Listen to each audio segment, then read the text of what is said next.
What's up, y'all? This is Matt, aka Opie Boy, with another Marvel for the Get Go era. It's been a while. Holidays have been nuts.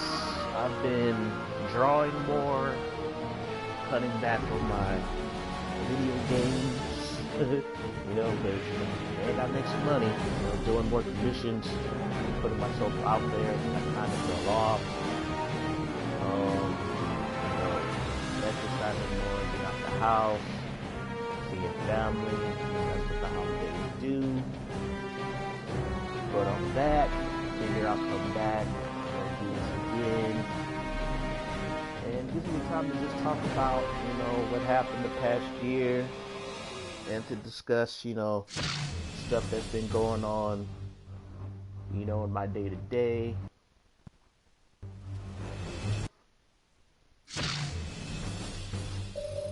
Let's get this started. Let me enjoy the sound.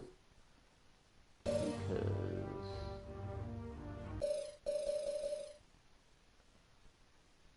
some people have been telling me that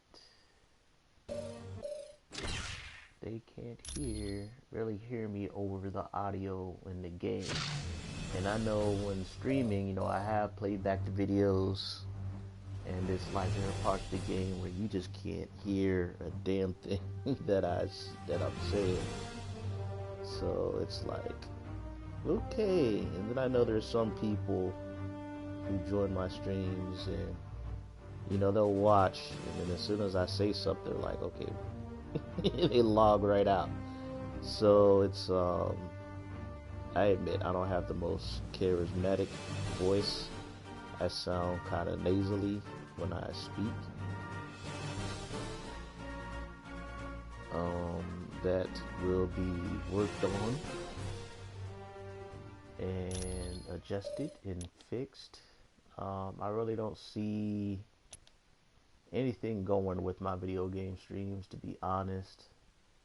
You know, people have been starting out, been doing this for years, and you know, they built up an audience.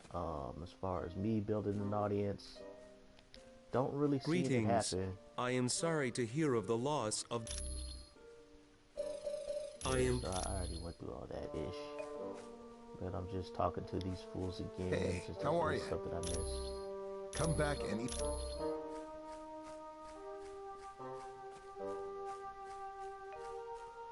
But yeah, I can come off as a salty fuck, and a lot of things I say is viewed as controversial these days.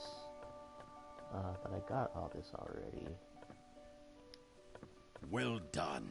You have proven yourself to be... Hey, I can go through the door. Who needs a focus upgrade? All of them can use a focus upgrade. They're all focus heavy characters. But I'll give it to Magneto. Yeah, Magneto got killed, so Captain America, my playthrough, got killed. Greetings, human. I would have you know, Valhalla is a very sacred place of the Asgard dead. It is only because of the war that we would allow you to make camp here. Not well. Our city is overrun, and our warriors imprisoned. Odin is now faced. You must travel to Asgard and free Baldur from his prison. Then he can rally the other gods and win back our fair city. It is the world where the honored dead of Asgard go. Here the astral energy of the deceased exist until Ragnarok. The courageous dead are escorted here by warrior women who appear over battlefields and take stock of the slain. The greatest of them is called Valkyrie.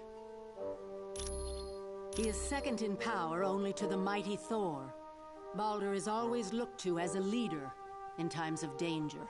He is indeed. Prophecy tells us that Baldur's death will help trigger Ragnarok, the end of Asgard, and the destruction of its people. Quite well. As children, Thor and I would play together, and then later in life, for a time we were happy, and it seemed that we would wed. But I could not abide his constant interest in Midgard, the planet you call Earth. And because of that, We never married. You may go now. Yeah, she's kind of arrogant, but that's what it is. She's a ballsy chick. Yeah, like I was saying, you know, quite a few of my opinions rub certain people the wrong way, which is understandable. You know, I have opinions. I'm an older gentleman. You know, I'm in my 40s. Hello, valiant warriors. And you know, the Welcome young to the whippersnappers Hall of these the Honored days, you know, Fallen. they feel The and think courageous dead of Asgard and behave feast certain and ways await the that, final battle. you know, that Ragnarok. just make me chuckle. For the most part, I'm fine with it. Doesn't really bother me. But there's, you know, quite a bit of the bullshit, you know, that goes on online. And then it really irks you when it starts to dip into your hobbies. You know, when they're the way they think and feel start to fuck with your hobbies and fuck up your hobbies. That's when you have an issue. And you know, these type of generations probably come once every 20 or 40 years, depending on how the kids are raised and you know what kind of media they ingest. But I would say, you know, a lot of the past 10 years, a lot of the corporate-based entertainment media has really been heavily marketing towards, you know, generation Y and Z. I would have to say the past 10 years, like very heavily. And, you know, as a business, you know, you want to set up, you know, your financial future, and the only way you can do that is by appealing to the youth. But the problem with that, I think that a lot of corporations, they blew their load a little too soon by fully investing into a lot of the youth, because a lot of this youth, they're anti almost everything. They don't have a set ethos or whatever. I can't say it applies to all of them, but a very vocal minority in the fact that you know, this very vocal minority is so vocal, you know, it got these corporations' ear. And not only that, this vocal minority has put their plants in these corporations. They have infested these corporations, and you know, they're trying to shift the culture as far as entertainment and culture overall. And not only that, quite a few of these people are around my age or older who are slightly batshit crazy, who was already there. But after you know who got into the White House, then a lot of them went full batshit crazy. It's like quite a few lost their damn mind. Welcome. This is the hub why they feast and boast of battles that were. The choosers of the slain are no. What you see are their astral. That is the fabled time that marks the end of it is our destiny. Fair.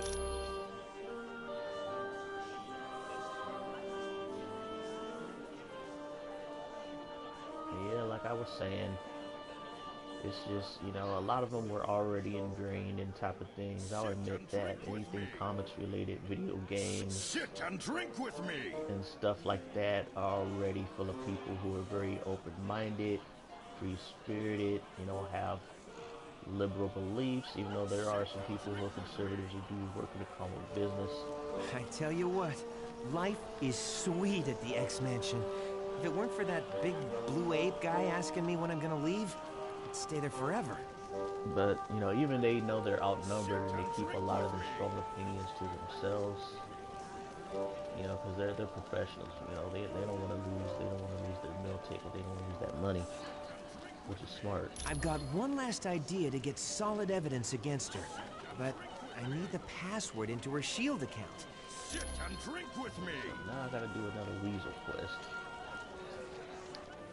Wow. Would you look at this place? Never seen so many dead guys having the time of their lives. Me and Jeannie had something going on. Not exactly sure what, but it was a powerful something. I'll tell you, who knows? Not that I stood a chance with Cyclops mucking things up. But now it's too late, ain't it? Guess I'll never know what she and I could have had. Wolverine just has a thing for redheads. He has a thing for redheads and Asian women. And then it turned out later, you know, he got a thing. Him and Storm started dating seriously, and I think right now, I think they're an idol.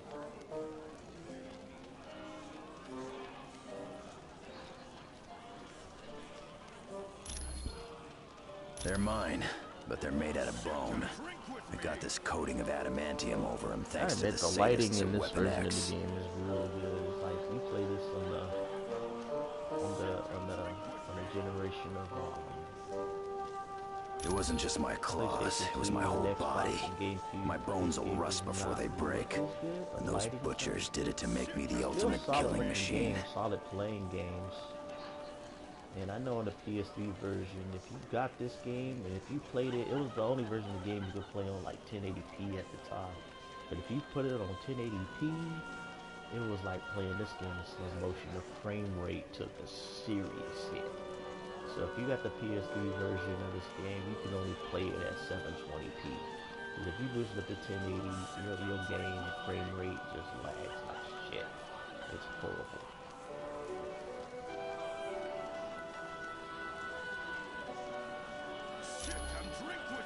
They drugged me and tried to make me their puppet.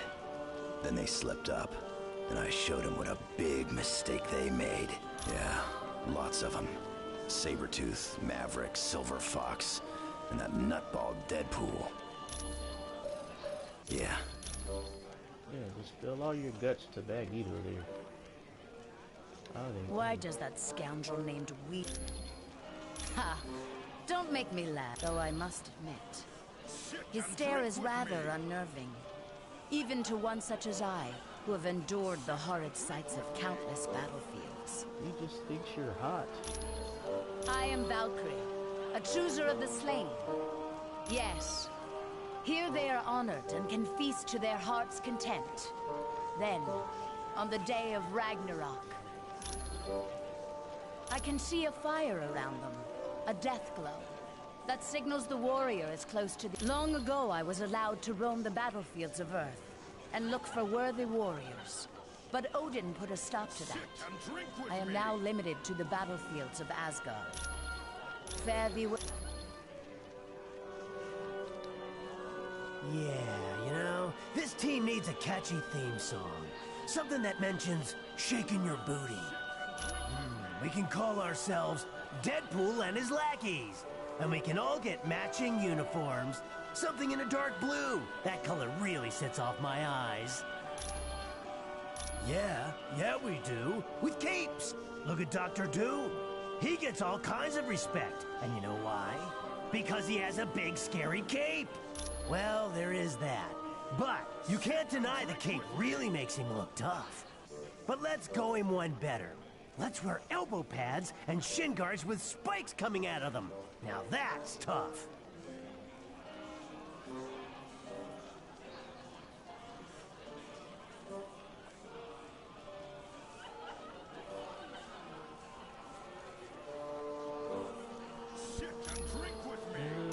No, I don't think so. You know how people talk crazy because they're insane?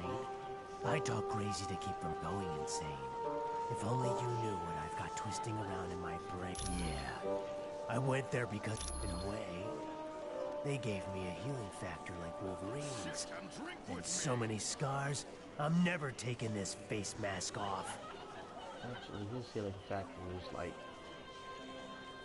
2 or 3 times more powerful than Wolverine's is. Deadpool is nearly impossible to kill by conventional means. I like your thinking, Sunshine. Hey! Oh, heck yeah! Just think of it. With Storm singing lead, Wolverine on the bass, and the Thing on drums. And not to brag, but I play a pretty mean bagpipe.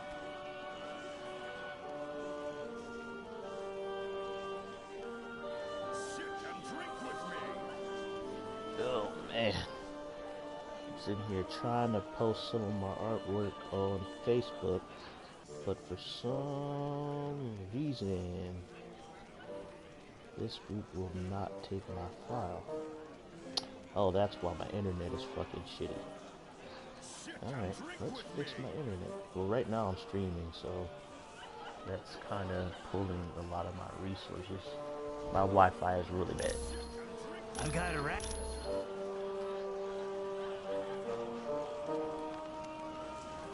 Well, it's funny. If you like go over on this side, she was completely invisible, but now when I'm right here, that's her again. Hello, and welcome to the Hall of the Honored... No, he's married to me. He might be an IQ point or two above me, but let's not forget, I've got advanced degrees in 4 biochemistry fields, your voice sound hella and young. I'm pretty good at math, too. It all started when Reed was building a rocket ship a few years back.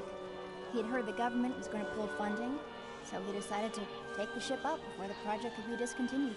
Since Reed couldn't handle a ship alone, Ben Grimm went as the pilot, while my brother Johnny and I went as additional crew. Well, the leader of our team is my husband, Reed Richards, who's also known as Mr. Fantastic. Then there's his best friend, Ben Grimm, although most people call him the Thing. Next is my brother, Johnny Storm. He likes to be called the Human Torch. And then there's me, Sue Richards, the Invisible Woman. It was no problem at all. There's more. Oh, no, that's my party. Oh, there's some points. Oh, there's Thor.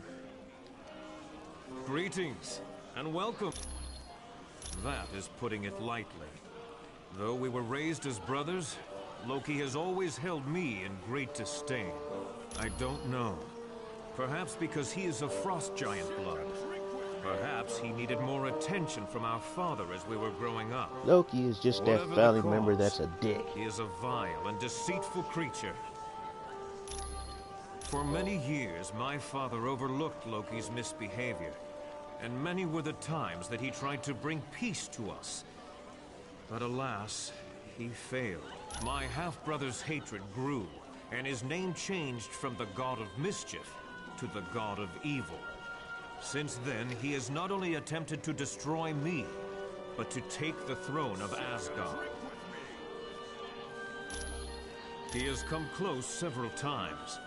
Once, he switched bodies with me, and assumed my identity. Another time, though it embarrasses me to recall, Loki turned me into a frog. Aye. My father once even imprisoned Loki in a tree. Of course, no prison can hold the god of evil. He escaped and has gone on to commit numerous crimes against Asgard and Earth. Fare thee. Stormy. Hello. This is quite the party they have here, isn't it? People are still pretty shocked about losing our teammate in Mephisto's realm, but having Weasel there is a nice distraction. Beast discovered Weasel down in the sub-basement hacking into Cerebro. Forge caught him trying to get into the X-Jet hangar, and Emma Frost found him trying to start up Wolverine's motorcycle. He's always struck me as a man who's fair and wise, but after seeing the Super Soldier Serum program and the Atlantean outpost, I don't know. Has Colonel Fury lost the ability to know right from wrong? What justifies creating those bestial super soldiers or spying on innocent neighbors? Yeah, it's called politics, Storm. It's called politics. It's called you gotta have the bigger gun, or you're going to be subjugated by somebody else who has a big gun. I am a mutant. I was born with the power to affect the weather. It didn't activate until I became a teenager. Yes, for some people, a little too different. Take Senator Kelly, for instance. He'd like to help anytime. Weird that freaking Magneto's asking all these questions when he pretty much knows, like, everything about her. Affirmative. So here, should I have Miss Marvel take this? Not Captain Marvel, Miss Marvel. Nope, this is not the Pakistani. Not the Pakistani one. Oh, it's an Africa. Is that Black Panther? Okay, I need to find one more. And I will legally, you know, unlock Black Panther. Now this is my kind of party. Look at all... Me and Stretch was roommates back in college. Of course, we wouldn't have been if his first roommate hadn't have been such a yo-yo. Victor Von Doom. The guy took an instant disliking to Reed and me, which is quite a surprise, considering what an amiable chap I am. I kinda gave it to myself. I mean, look at me.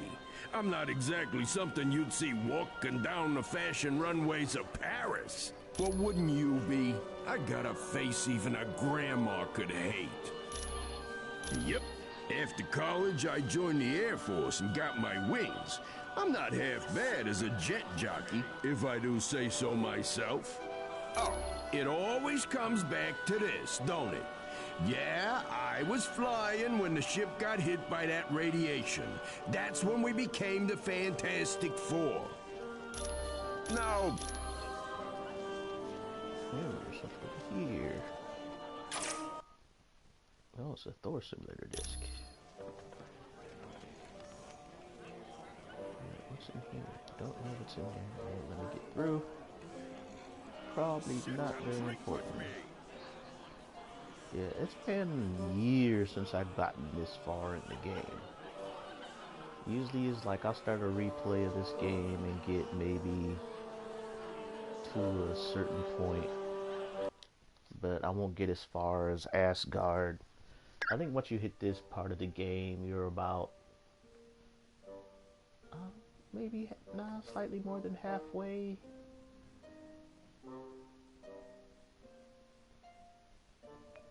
Yeah, they wanted me to talk to this guy. Hey, how are you? He's one of the few men who ever treated the Black Widow well. Ivan was her chauffeur, and later turned out to be her surrogate father.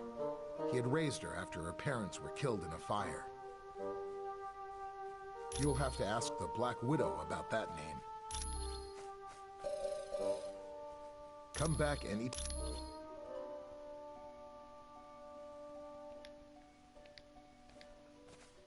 I am very sorry to hear about the death of Jean. Yes, he is a dread. He created a drug known as the Deathless Frenzy. It sent its victims into a blind rage and then it was no...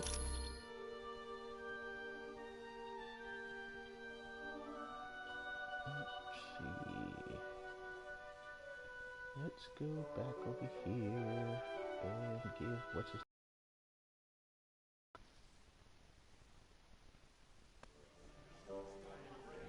Sit and drink with me!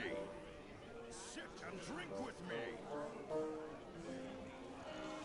Graphically, they did a good job with this game as well as... Oh, isn't that Valkyrie something? Maybe I should... Yeah, because you're kind of being creepy to her. Thanks. When you get back... Just go talk to the lady, because if you are not an attractive man or someone she desires, and if you look at her side-eyed, most women will think you're creepy. That's just how it is. and it sucks. It really does suck. But that's how it is. And you listen to most young women, they'll be like, that's just the way it is. You're gonna have to accept it. And then when a guy turns them down, then they're like, oh my god, I can't believe he didn't want all this. How dare he not get with this? He don't know what he misses.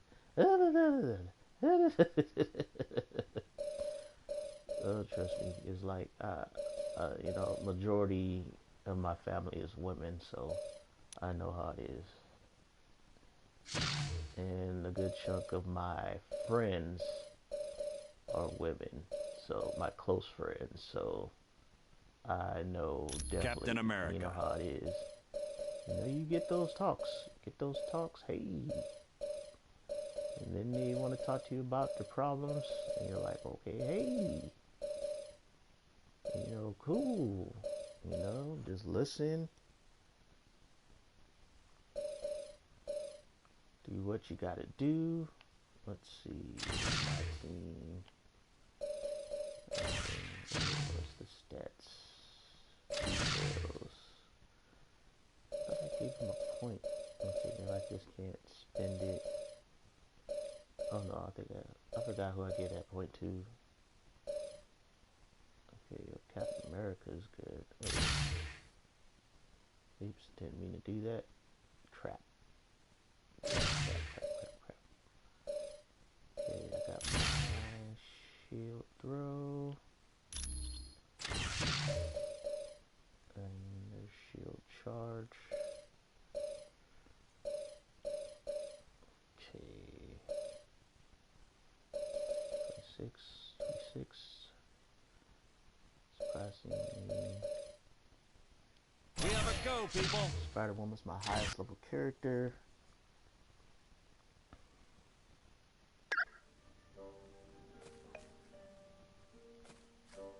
But yeah, me, I have no issues with the fair sex.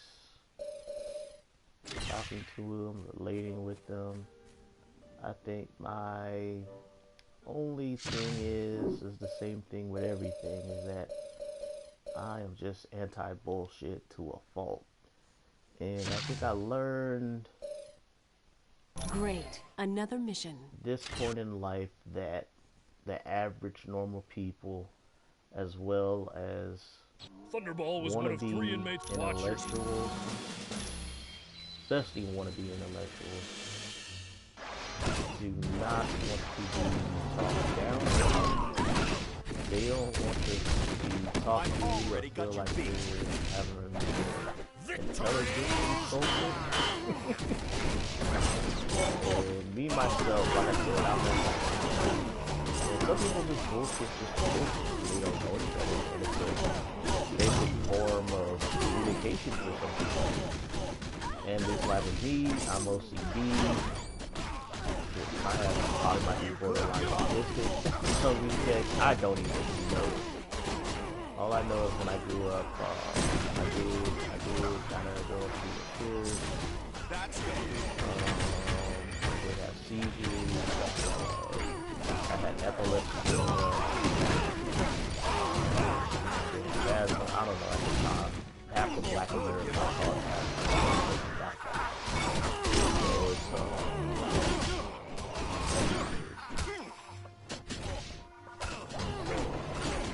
I can really get big. I also have a hustle.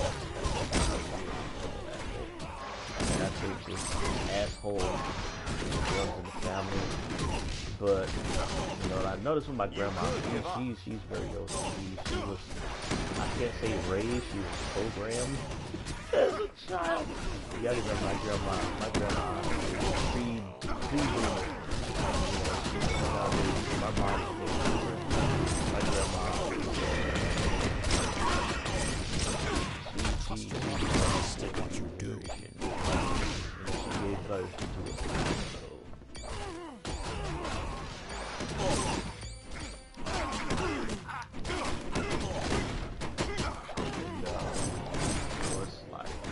That I got my grandma and that's how it was. Like it's like that's how people were for like I would have to say up until the 2000s actually. I think just normal people overall, depending on the people or whatever.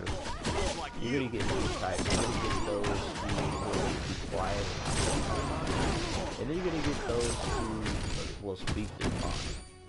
You know, I'm the type of person where I am going to speak my mind.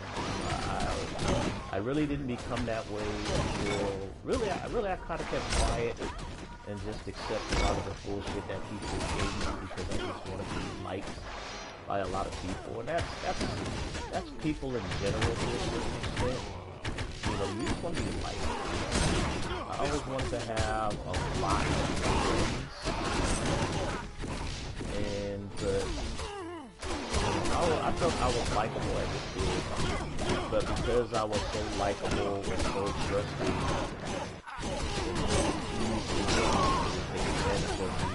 and then as soon as they noticed that I was smarter than they were, you know, I made the mistake of correcting people at an early age. and you know, I was also that kid that was like, you know, the parents had to check me. They, you know, family members had to check me so they noticed. So I did have a high intelligence. You know, at an early age, I was cunning. You know, whatever I read, I soaked up like a sponge. And so when they would say something, it was like I corrected them. But they figured, you know, I was a kid, and they made fun of me or try to silence me and stuff like that. So that led up to self-esteem issues. Looks like you and things like that. You know, over the years. And especially when I started to be around, you know, young kids and my peers, and you know, they started treating me. Some were cool, not all. You know, I did make friends. I did have people I can stick to relate to because they're freaks and nerds. You know, it's like once I corrected, you know, the class clown and the outspoken kid in school, and he pretty much told the whole school I was a nerd. He said, "Oh, you got one of those." And it was something out of a childhood movie drama. It was like, you know, this dude picked up a ladybug, and for some reason, sparked a conversation. I just started, like I said, whatever I read, I soaked up like a sponge. And so I was just giving them way too much information about ladybugs. You know, this was 5th grade. And then that's when it just, my social standing in the school and as well as my peers in that neighborhood, it was a done deal. Hold on for a second, I think somebody's at my door.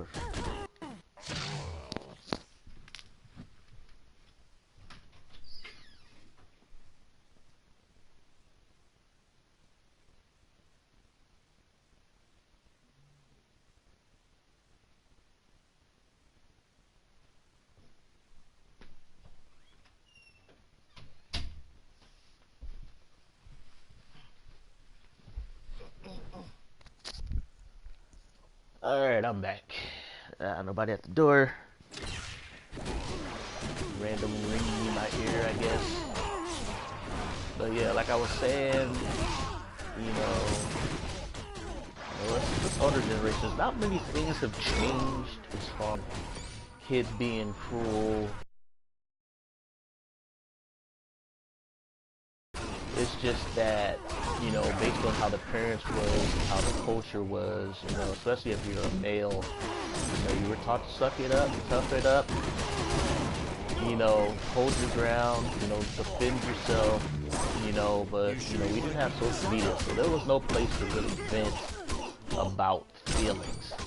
And I think that's the biggest shift now, is with social media and the internet. You know, you have all these butthurt youth, you know, from broken homes, or they have, you know, they might have mental health issues. They have a chance to vent, they have a chance to have a voice, they have the choice to take out the bullets. And I think that's what really what's going on right now. You have a good subset of people, you know, that are nerds, freaks, and geeks. You know, which of them probably got mental health issues, self-esteem issues, or whatever, and they just want to see anything that normal people like and love burn. And it affected video games, it affected comic books, and it affected movies, because the Star Wars movies suck. And there is no helping or pleasing these people. I'm sorry, you can apologize to these people, you can't get rid of these people. But the real problem is you have a lot of these companies trying to cater to these people, and sadly, these people are not supporting, you know, the product. Which is why I call it, you know, get woke, go broke.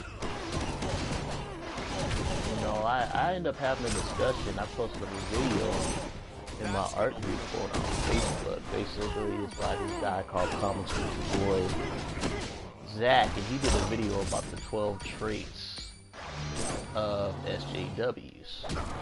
And even that word triggers even just some of these people, you know, who have some of the same ideas or beliefs as SJWs in general on these cameras. And so I triggered one person, but we had a really good, mature discussion about it. But, you know, she went in there, did the whole typical, after I posted my video, I didn't know this was a political art group, so I checked her right from the door. I was like, well, this is a group I created.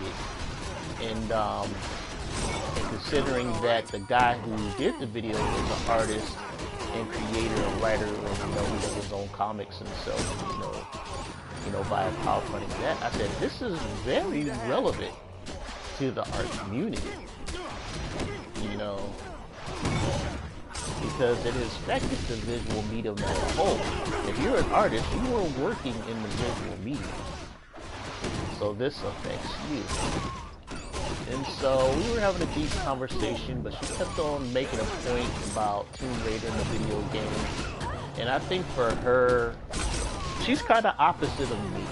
You know, I'm an artist, but when I came into the art game, I came into it past the 90s. I came into it, you know, at the turn of this decade, like 2010, 2011 is when I got in.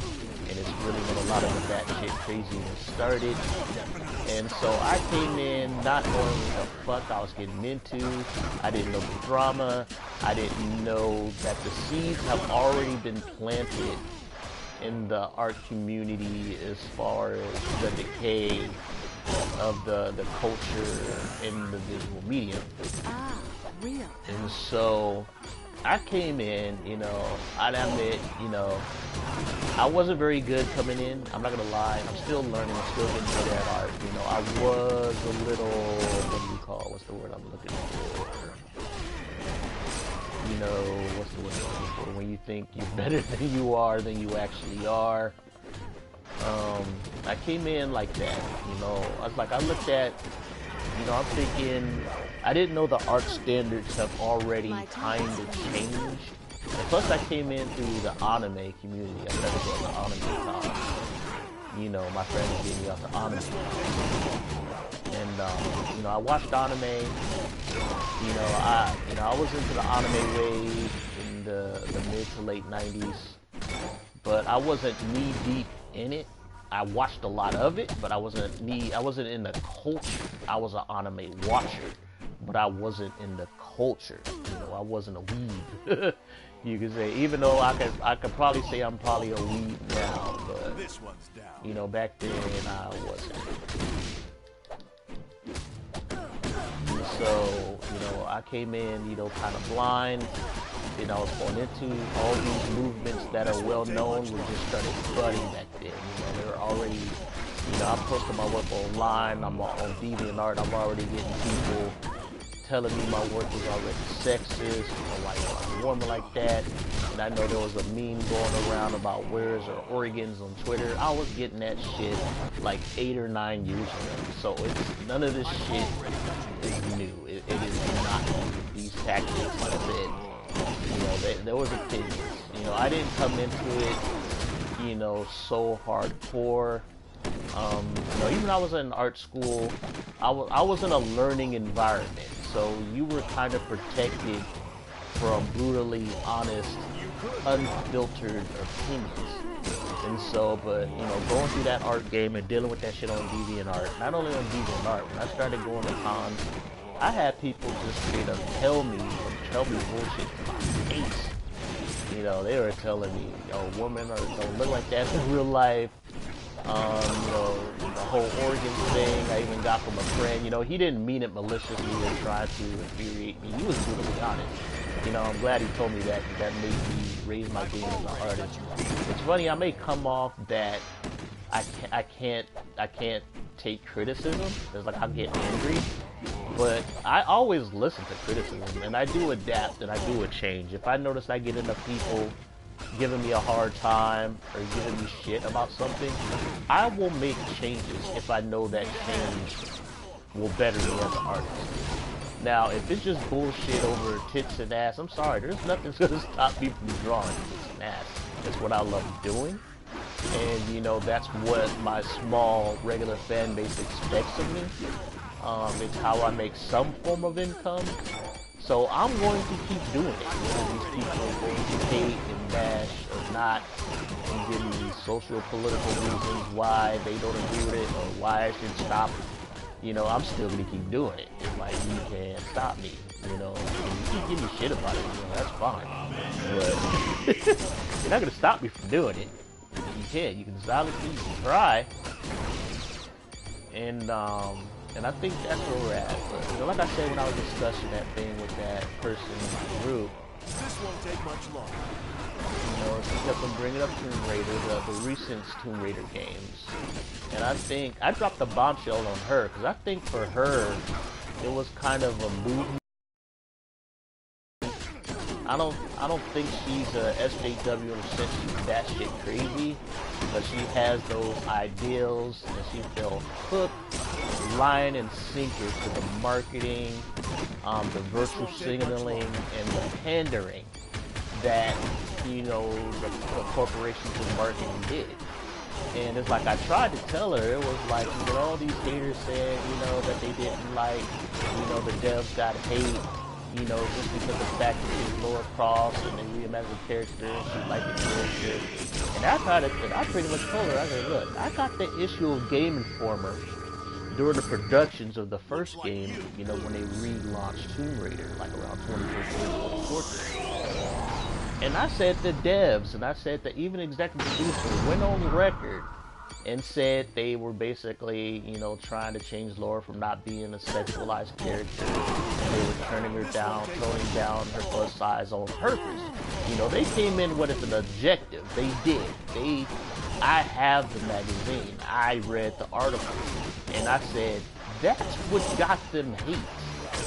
I said it wasn't the fact that they, you know, did their take or aka reimagine. They didn't reimagine shit. She's still the same fucking character. They just made her younger and gave her sort of like a prequel adventure, you know.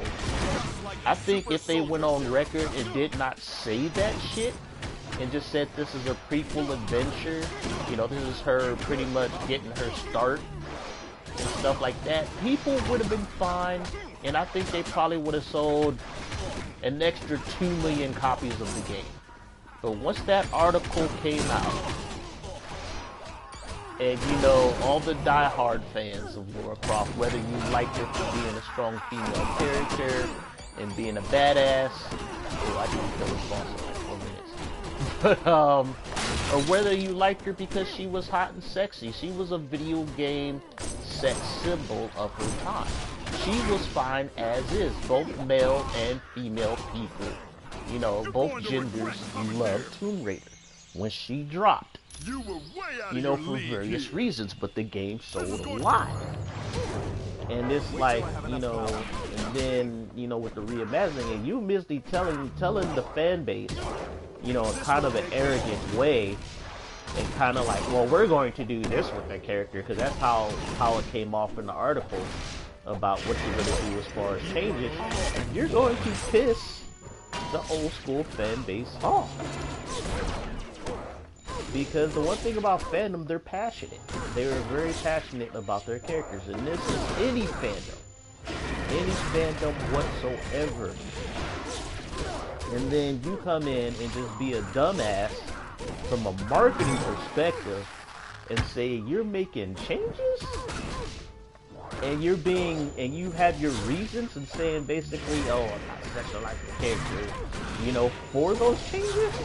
Well, then you just come off as a dumbass idiot, and you're kind of hating on that aspect of your fan base, which in the end is going to cost you money. Now, I'll guarantee you, if you're one of those political people and pretty much don't give a damn, you're not going to give a damn. And the funny thing is, when I was arguing with this girl, you know, she brought up the whole thing that, you know, a lot of these SJWs say when it comes to changing shit. Well, it's not for you. And I was like, you know what, that's not the point. I said the point is, when she first launched, she wasn't for any one group or any one person. She was for everyone. She was fine as is. There was no reason for you to change shit just to change shit. But, you know, like what's his name said in his video of 12 traits of SJWs, they like to plant their flag. They like to say, well, it's canon now. You know, I did this. You know, they want to make their mark. You know, they want to plant their flag. I get that. I said most creative people do, but you need to either, if you do have an agenda with what you want to do, you need to keep that on the down low. You do. It's like, keep that on the down low. Or at least say it after the game gets released and after it makes its money. It's like, don't say that out loud from the get-go. You know? And then you gotta act like, well, we did what we did, so suck it. You know, you get arrogant and pompous about it. That just digs you into an even bigger hole. Cause then you just come off like a hater asshat. Cause that's just what you are. It's like that's just how it is. And so you know, like I said, I was explaining to her. Did I do I think I did the Bifrost Bridge gate. Did I? Oh crap! Okay, I have to do this all over again. But and so, you know, I also told her at the end of the argument, she went on telling me, you know, she's one of the anti-sexy people. And then she told me, you know, because she feels because she gets bombarded with tits and ass, you know, on the internet. It's the internet. What do you expect? You know, tits and ass, it's the internet. And 30% of our existence as humanity is consumed with sex. So you're going to get tits and ass, you're also going to get dick pics. It's like it's either or. You're going to get something sexual in nature. But she's one of those people. I get it. There are some people who are just sick and tired of whatever. And it's like, but at the same time, it's like I checked out the art on her page. And it's like, it's pretty good. But she got that you know, this past decade, you know, Tumblr style, you know, kind of art, you know, that Tumblr style. You know, it's nice and all, kind of alternative Tumblr style art, you know, and, you know, it's an art style I kind of hate personally because I feel a lot of the art standards are downgraded. Okay, did I just come out of there? What the fuck? Is there two sides to this Bifrost Bridge that I'm not dealing with right here? But so I checked her out and it's like, okay, you know, she is not like a diehard, you know, what we would consider like SJW, but she's one of those ones who have SJW like tendencies, you know, beliefs that have like those core beliefs. You know, even though she told me that her work got hated on of people of the opposite spectrum, you know, people who are, you know, I guess old school like me. It was more wondrous than my wildest of dreams. How I wish I could forever relive the fall of Asgard. It was so amusing to watch the oafish knaves as they fought in defense of their beloved city. But one by one, they realized that all was lost. Heimdall, Tyr, and even the mighty Balder have tasted the bitter dregs of defeat. Now I, Loki, am the true lord and master of Asgard. And all those who had dared to mock me are in chains, beaten, and hopeless. Need I remind you, Loki, that your brother Thor still remains free?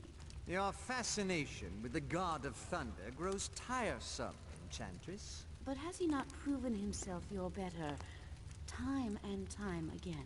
Careful. That beauteous face will gain you only so much of my mercy.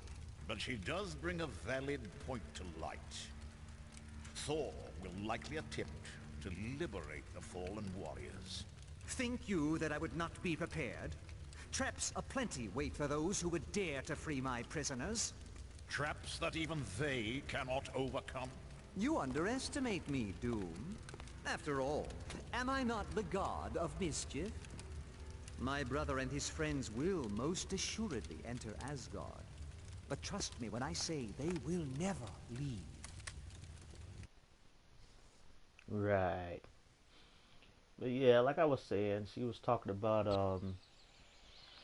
Very good. You must now move quickly to free Baldur. Only he can rally the gods and save Asgard. and so you know, up there I go say it, and you know it did. She was getting, you know, picked on by people saying, oh, for opposite reasons than mine. You know, she had very strong, mostly female, you know, protagonists. You know, she had more of a girl power thing, female empowerment stuff, and a lot of her art.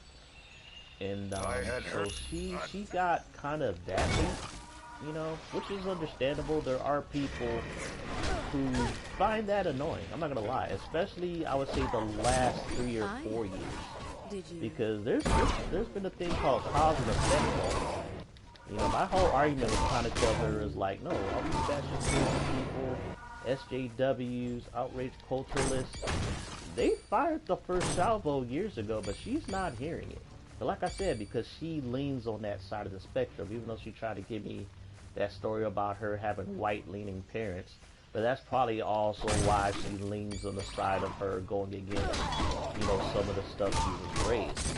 And so she's not seeing it from, you know, a certain perspective from, okay, she got messed with by people who were giving her shit, but they were probably the same people who were getting shit by people who were the batshit crazy in the SJW. Like I said, there's been a lot of cause and effect. And it's like, I would have to say, the SJWs, they went on a warpath, I would have to say the past 5 to 6 years. And they have been winning a lot of battles, but now things have shifted because a lot of people are hip to their bullshit, and now the people who are anti-SJWs have, you know, a big, you know, have a voice now. You know, they're the, like I said, I even called it. Like 3 or 4 years ago. I was like, oh my god. I was like, the pushback, you know, is going to be so bad. I was like, I said, the blowback and the, you know, just the comeuppance by the opposite spectrum, you know, the people on the opposite side of the fence is going to be bad. And I said, you guys are going to bring it on yourself. I said, all this whining, this crying, this moaning, this belly aching, bitching and complaining about a lot of shit that is out of your control is going to bite you in the ass. And it did. Because you go on YouTube and, you know, I would say Sarkeesian and them, they had their day. They had a good, you know, 4 or 5 year run of just spewing their politics, their bullshit as far as gender issues, all that other shit, you know, and then all the wannabe woke people spitting an issue about black people, and then they ratcheted it up after, you know, who got into the White House, you know, and then they started purposely enforcing their agendas and bullshit to the point they were not just offending the people they wanted to offend, they were offending those who were in the middle, the people who were neutral, the people who would have supported the cause but needed to go back to crazy. And then they started pissing off normies. That's when the shit hit the fan. Pretty much. It was like, you know, when the normies started getting pissed off, the day-to-day people, the people who really had no stake in the culture war, who never had, you know, anything to do with the culture war, now you have got them involved. And normies outnumber everyone else. It outnumbers everyone else. It outnumbers the batshit crazy people on the far left. They outnumber the batshit crazy people on the far right. They outnumber both sides if put together. Pay homage to the might of Thor. Only by casting the elemental power of lightning. Oh shit, do I mean I gotta leave this part? Or will they allow me to actually swap out for Thor? So yeah, they're making me swap out Thor. Or I could bring in Storm. You know what? I think I don't know. I don't have him on my team. So that's the thing. I'm going to take a hit if I don't, if I add him to my team. Let's see. Can I see who's on my team? We're on the clock, people. Let's roll. Because I don't think I got Storm on my team. So if I play a level with them, it's going to take, stuff off. But they're forcing me to do it, so I got to do it. But like I said, most people don't realize, you know, the blowback, you know, that happened, you know, the cause and effect of going after people and brigading against people and mouthing off your bullshit, you know, trying to, what's the term that, that Zach uses? Trying to, guilt trip people into following your causes and stuff like that. They realize you're bullshit. It's funny because the batshit crazy people, you know, they started to make money off of their bullshit. I think that's what happened. And then once other crazies found out you can make money brigading and being batshit crazy, you know, then, you know, others, you know, started to dip into that pool. And so, you know, that's what caused a lot of shit. You know, I am not gonna lie. You know, they just gave him all his abilities. I don't know what kind of abilities he got. So we'll give him lightning. He got his hammer toss. North winds. Which one does the most damage? He got the slam. He got the might hammer tap before he charges a chance to insta kill stun enemies. Okay, that one's pretty interesting. We'll give that one a shot. Asgard's Blessing. If you skill range for entire team. God damn, my phone's just blowing up. But my internet has been hella laggy. So my fucking, you know, Facebook, you know, reminders or Instagram reminders come hella late. But man, so the girl, you know, the young lady, or whatever age she was, because then she tried to say, it's like I did kind of, I don't even know the girl, but I did kind of, based on how she was responding to me, because in her post she was like basically saying I'm not open, and you know that I wasn't open to ideas, or you know wasn't respecting artist freedom. Yes, she tagged me with that shit because I said I didn't agree with the changes that were made in Tomb Raider. I still got those games of the recent games. You know, I tried to explain to her that, you know, the creators, they brought the hate on themselves by saying the shit they did. It wasn't because of the changes. It was because of the shit they said. It was no different when Dead or Alive 6 came out, and the director of that game said he was going to kill off all the fan service and sexiness in that game. And it was like Dead or Alive, the fighting game, that's what made the fighting game famous in the first place.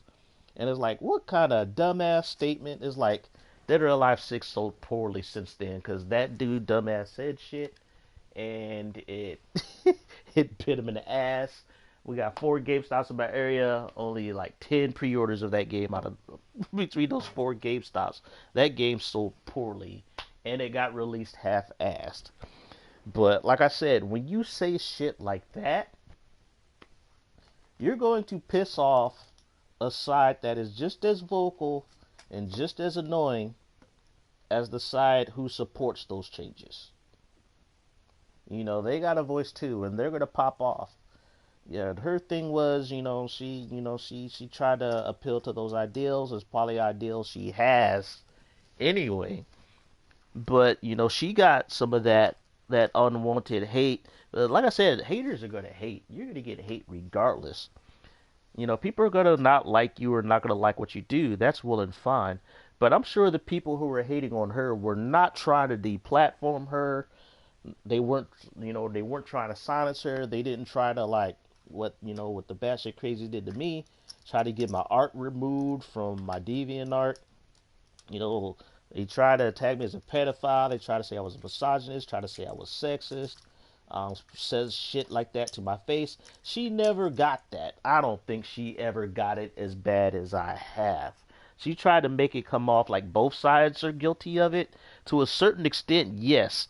But I could have went knees deep in that argument and been like, okay, I'm a firm believer that racism is racism. I said, but you can't compare the level of racism that white Americans have inflicted on black people. You can't compare. It's like black people can be racist and discriminate against white people. I've seen it. I have family members who are guilty of it, but never on the same level as far as, you know, institutional racism in the history of this country. No, you never have seen no black people exercise the same form of racism and discrimination, and we don't have the numbers to institutionalize it on the level that white people have against us. And it's the same thing with SJWs. All the bullshit that they have put as far as exacting cultural and social change through our entertainment, you know, trying to force social change through our entertainment, is not on the same level as just a bunch of haters, you know, and a bunch of ignorant people trying to hate on your shit because you're spreading positivity and rainbows and stuff like that in your work. It's not on that same level. It's not. Granted, I have seen extreme cases, but it's to combat the bullshit. Like I said, it's cause and effect. And I try to give her, an example of that. You know, I told her at the end of my argument, you know, she pretty much tapped off the debate because she knew, you know, she wasn't going to get through to me. And all her points, I pretty much debunked. Pretty much. You know, she gave me a bunch of shit I already heard before. Tons of times. The only thing that's different with her argument, you know, she brings up the fact, you know, she went through some hate from the opposite end of the spectrum, but they are two different spectrums with two different levels of hating. Two different levels of hating. And I could say for a fact that she knows and she knows it's a fact. She didn't even watch the video before she commented. And I said in the post, watch the video, have an open mind and watch the video and then comment. And the way her first comment was, I didn't know this was a political art group. These are these kind of books and these are successful. I don't see how this is a big deal. Bam, right off the bat. I know you didn't watch the video. I know. And I think she had SJW tendencies, and once they see anything anti-SJW in an art group, oh, you bring them out in mass on social media, especially on Facebook. They will come out in mass and try to watch each other's back. Debate. And the one thing about my art group, I know I got some infiltrators. I know I got some SJW infiltrators, but a lot of them know that in my group, you know, it's my group and I'm running it, that I am very anti-bullshit. So it's like, if you come in and it's like, and if you want to debate, you better bring facts. You better have your I's dotted and your T's crossed. What? Oh, I didn't boost up his abilities? What the F? Oh, dang. It said inadequate abilities. Okay, what the fuck? Okay. I got a level up Thor, I guess. But, alright. I thought I leveled you up. You have no points. Okay, so I could use money to level you up. Okay. Let's I just spent all my money leveling this fucker up.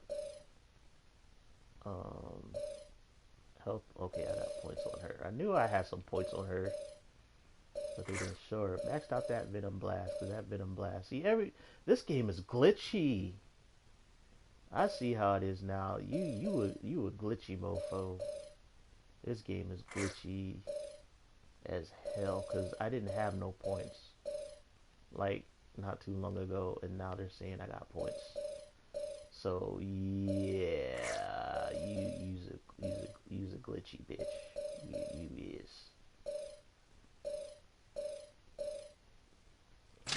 So, and Thor is like borderline dead. I don't know why. This is the first time he's using them.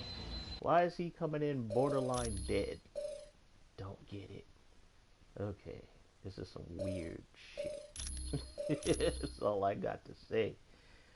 Okay.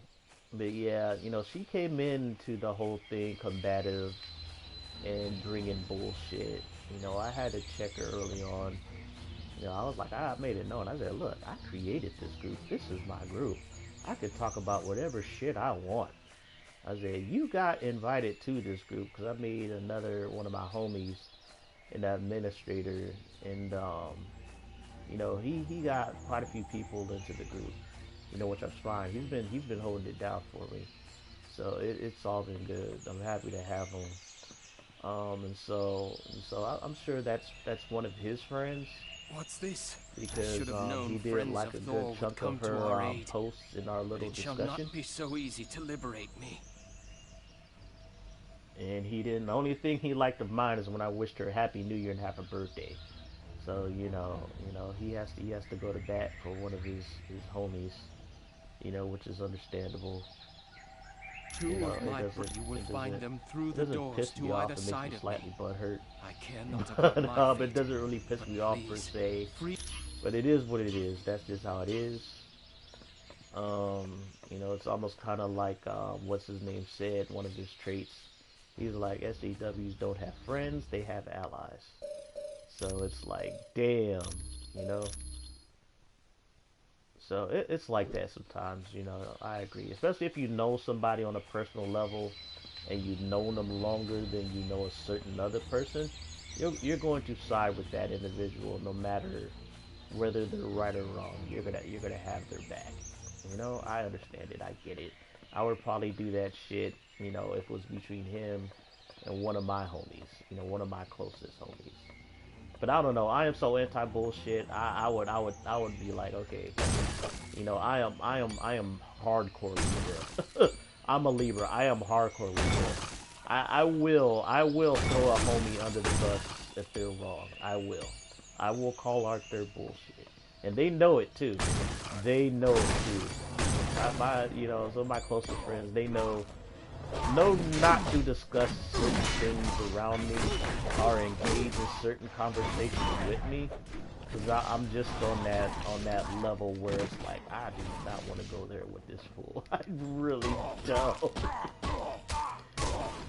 You know, and I realize there are certain topics and things that I won't go there with them. You know, and I don't. You know, unless we decide to have a, you know, mature discussion about it. But you know, when it comes to certain things, they know not to bring it up and not to discuss it, because I will take it to level 10. I'm not combative with my arguments. I'm very blunt, extremely blunt to the point where you know, that it could come off as just me being an asshole, because I don't apply feelings to a discussion. You know, I stick to facts. I used to use emotion, you know, and feelings in my arguments, but after a while I realized if you don't have facts to back up your boo-hoo stories, the point of your arguments, debates are going to fall flat, because you're always going to find somebody who's smarter than you. So, read the description of the statue. Almost overcome the statue afraid of this. Which draws for the hand of Tyr. So I need to find that freaking hand. Oh, they bring super soldiers.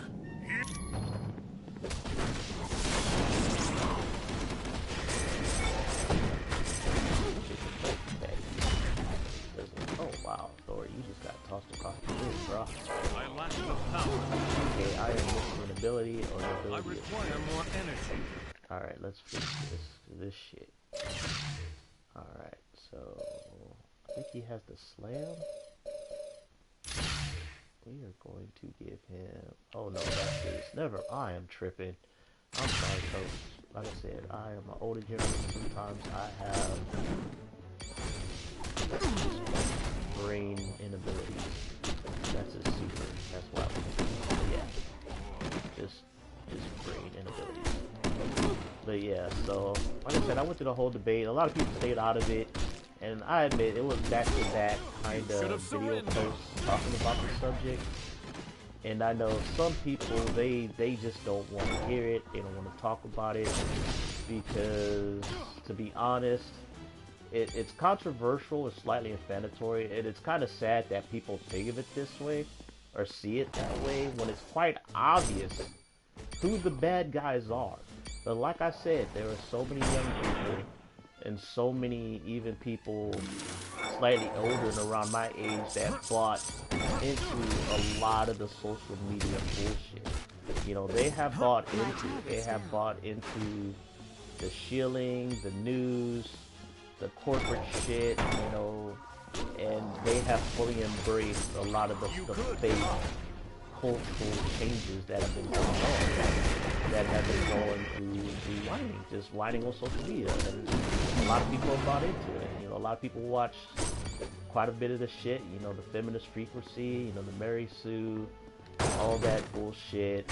Don't get me wrong, there is some vital information in all the bullshit. I'm not gonna lie. Some of it I watch where there is some vital information. A lot of it is thinking, but a lot of it is kind of warped.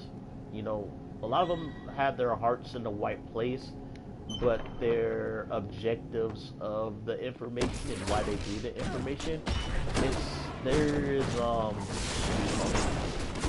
an agenda behind it. A lot of their motives are not purely, you know, altruistic. It's not for the benefit or whatever. It's for the benefit, you know. Once you get more influence, once you get a taste of influence, you want to gain more of it. You know, and once you have a voice, you want to, and once you realize people listen to you, it gives you some sense of power. And this is what these people gain. You know, they got a voice. They made their verses heard. People bought into their bullshit, and you know they had to keep the content up. You know, they have to supply more content, and so then their beliefs and their bullshit becomes even more crazy and you know, nuts, very subjective. You know, very agenda based. You know, they have to keep it rolling because that's part of their job. But the problem was a lot of normies and kids. You know, a lot of parents say, "Here, you know, here's my cell phone. Just go on YouTube and watch some random shit." Or you know, young impressionable kids. You know, I admit, growing up during the Obama era, especially his first president term, was great. You know, yes we can. You know, you know, I liked Obama, you know, too, but his foreign policy was shit.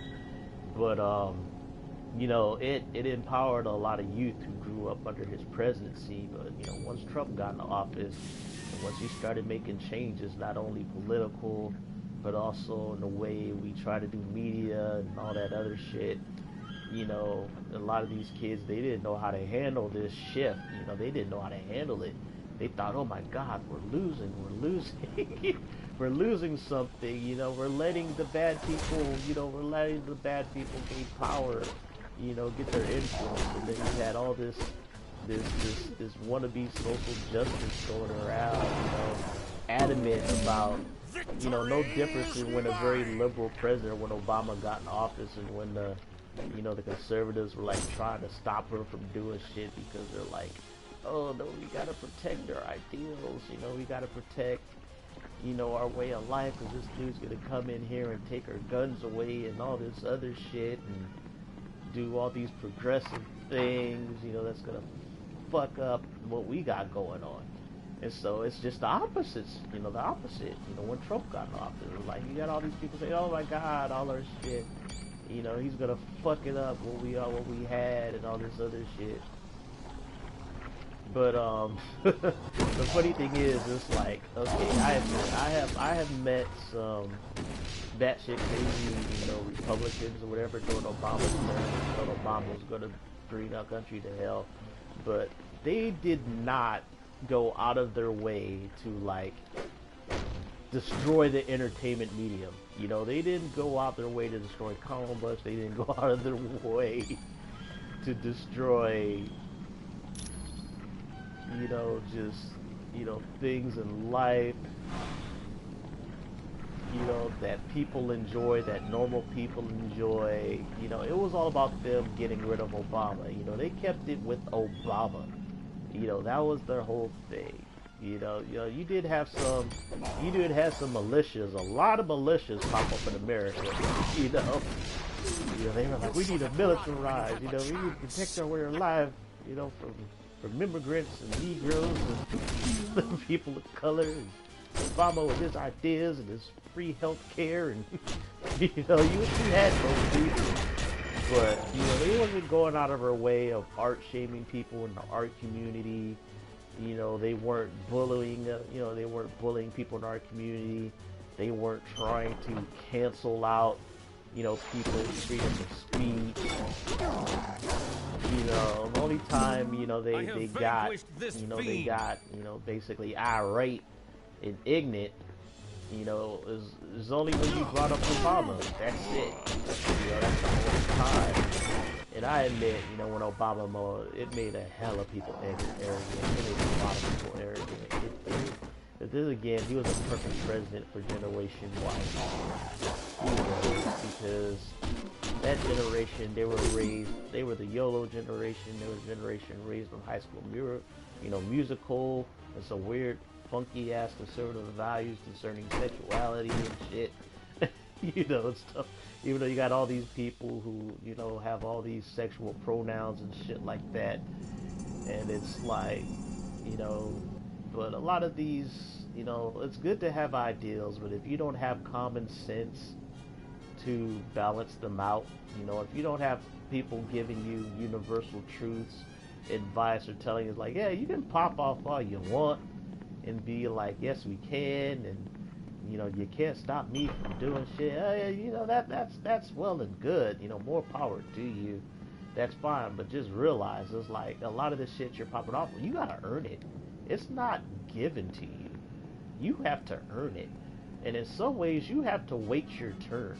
Yeah, that's a fucked up thing to say. I'm not gonna lie, but you know how long it took for even, you know, my people to get our civil rights, to get our time to have certain freedoms, have certain rights, to where it's like, okay, cool, fine, we can tolerate you, your bullshit, and all those other shit. It took from slavery to the time we got civil rights, you know, to the time we could vote, you know, and have same rights and own property, like over hundreds of years. Over hundreds of years in this country. And it's like, you know, you have these people, you know, these people who have these certain lifestyles and things, and they come in saying, you know, this is what I am, this is my gender identity, and you're gonna have to accept it. If you don't, you're a racist, sexist, whatever, genderist, whatever term they can throw at you. And people, normal people are like, I may not agree with your shit, and I feel to a certain extent you're batshit crazy, but I'm not going to go out of my way to stop you from doing what the fuck you want to do. Because at the end of the day, it has really nothing to do with me, so I could care less. And so, you have this side of those people who are starving for attention. And so then they go after the normal people, you know, the people who really don't care. And then they go after, like, well, we want you to care. You should care because this is important. You know, and all this, you try to force your values on others. That's when you piss off the normal people. That's when you piss off the people who really don't care, who really want stopping you to doing what the fuck you wanted to do. And then that's where lines are drawn. That's when you start to have enemies. But they don't see it. They felt that, you know, if you weren't for our bullshit, you're against it. So they already decided you were an enemy in the first place, you know, the batshit crazy ones. And so, but, you know, that's where you start to get people in the opposite position going batshit crazy. Like, okay, no, we need to put a stop to this because you're creeping into my lane. And when you creep into my lane and violate my personal space and insult my intelligence and try to counteract my beliefs for yours, oh no, we're going to have issues. You better put up your dukes, you know? And I think that's what it is right now. You know, battle lines have been drawn. And you got both sides battling it out. You know, trying to get the upper hand. And, you know, one side is trying to suppress the other. You know, and so in that regard, you know, she is kind of right. That extreme sides, they're both kind of bad. I said, but in the end, you're getting that balance. Because you can't have one side you know, being more powerful than the other. You can have one side, you know, dictating things. You just can't. No matter how pure or good their motives come off, you can't. You can't have good without evil, and you can't have evil without good. You have to have a degree of both to have that fine balance. And that's what the universe consists of. And you have a lot of these impressionable, idealistic young people, you know, they're like, okay, what you know, they feel, you know, my ideal saying everything this is considered bad, so it must be bad and evil and I must get rid of it. It's like, no, that's not how the universe works. I said, life is not fair. I said, but it's balanced. You know, I tell people this all the time. Life wasn't meant to be fair at all. That's why you have the food chain. That's why you have the food chain.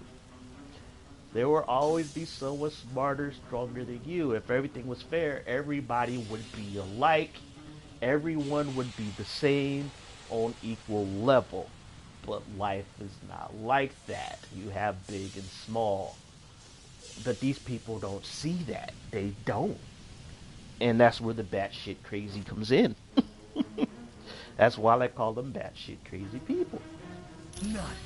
They do not see this balance. They do not have the wisdom, the maturity to see life as it truly is. They only see what's in front of their face and what they want out of life. You know, they want stuff for their side. And at the end of the day, it comes down to size.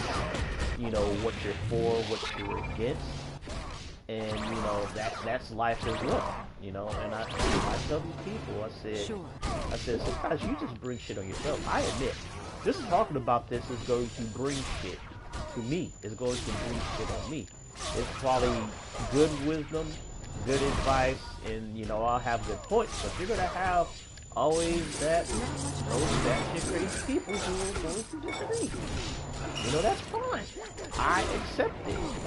And we can agree to disagree. I'm not going to go out and try to destroy them.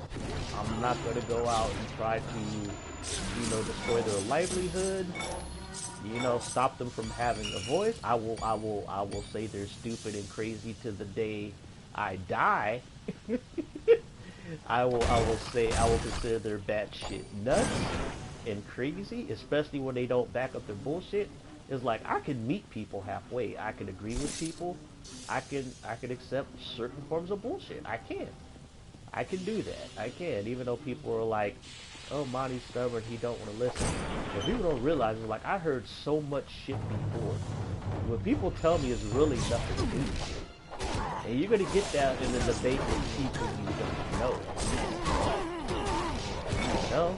It's like, I have met people on my level, and it's like, if they bring a good point to the table, and if they call me my bullshit, and I know when I'm talking is bullshit, I will own up to what I'm saying is bullshit. Because it's like, okay, yeah, they got me. You know, they got me. And then when it comes to those discussions where it's like, okay, I know they're trolling, and I know they're just being a dick just to be a dick, I will just get out of the conversation, because there's no point. There's no point of learning. There's no point of getting a point across. You know, there's no point of, like I said, no point of learning. There's nothing to get out of that discussion. You know, and most people are like, oh, when I'm online, they're like, oh, you're too combative or whatever. But I tell people, I said, I'm just anti-bullshit to a fault. And I know when people give me bullshit. It's like, I'm sorry. That is bullshit. That is straight up bullshit. Now, if they own up to the bullshit, it's like, okay, fine. You know, you got my mutual respect. You got my mutual respect at that point. Once you own up to the bullshit, not the fact that you're wrong. Like, you know, even if I'm wrong, I'll admit I'm wrong. But if you're wrong, okay, I can accept that. I'm not gonna rub that in too much, unless you're being a dick. Then yeah, I'll rub it in. But if I know you're bullshitting me, oh, that's the worst to me. That is the absolute worst. I can't tolerate bullshit to a fault. Most people let it slide, you know. I got very passive aggressive friends. A lot of my friends are artists. You know, they believe it's like, if it's gonna stress me out, I'm not gonna deal with it. But the thing, I am the opposite. If I don't deal with something, that's going to stress me out. You know, if I don't handle something, and if I feel, you know, this is going to be something that's going to be on my mind for the next few hours, days, or weeks, then yeah, I need to nip it in the bud. I need to come to some kind of closure. You know, not for the person, but for me. And it's like, once I get it, I'm cool. I will let things go. I will let it slide. I will move on. And I'll be good. I said, but until that point, I gotta know. I gotta know, you know, just for myself, confirmation. You know? Like, I'll say, two of my biggest pet peeves is being ignored and dealing with bullshit. And I know when people give me bullshit.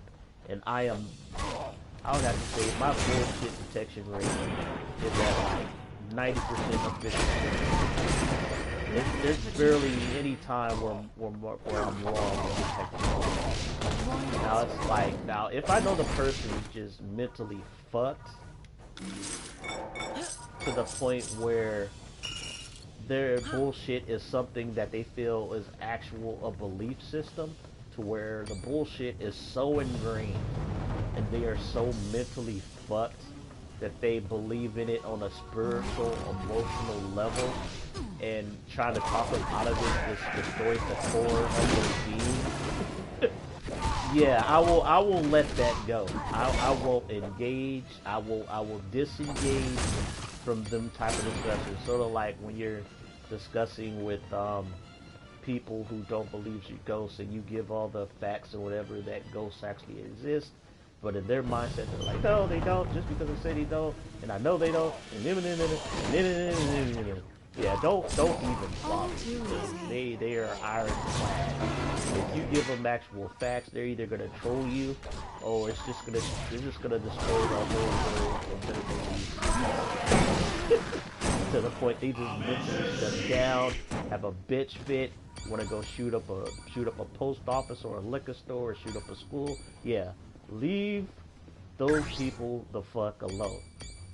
Let them bask in their ignorance, because you do not want to set them off and then they go ruin somebody else's fucking day. So yeah, I am good. I will leave that shit alone.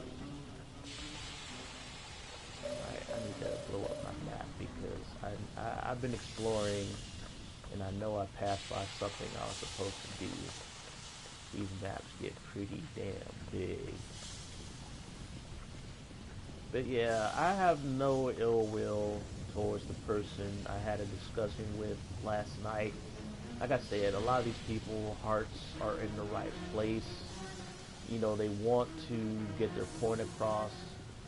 They want to get their voices heard. They want, okay, now I gotta, go over here. There we go.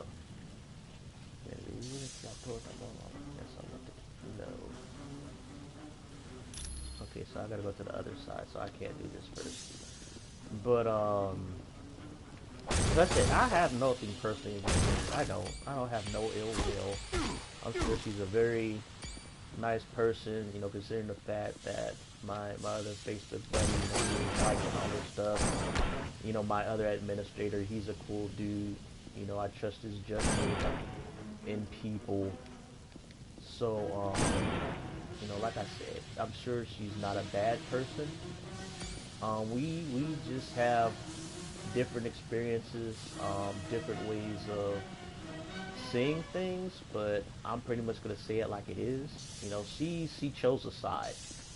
She has chose a side, and that side she's on, you know, has been reflected in her argument. She doesn't see it because she is fully invested in that side, and you know, she has staked her claim into being on that side.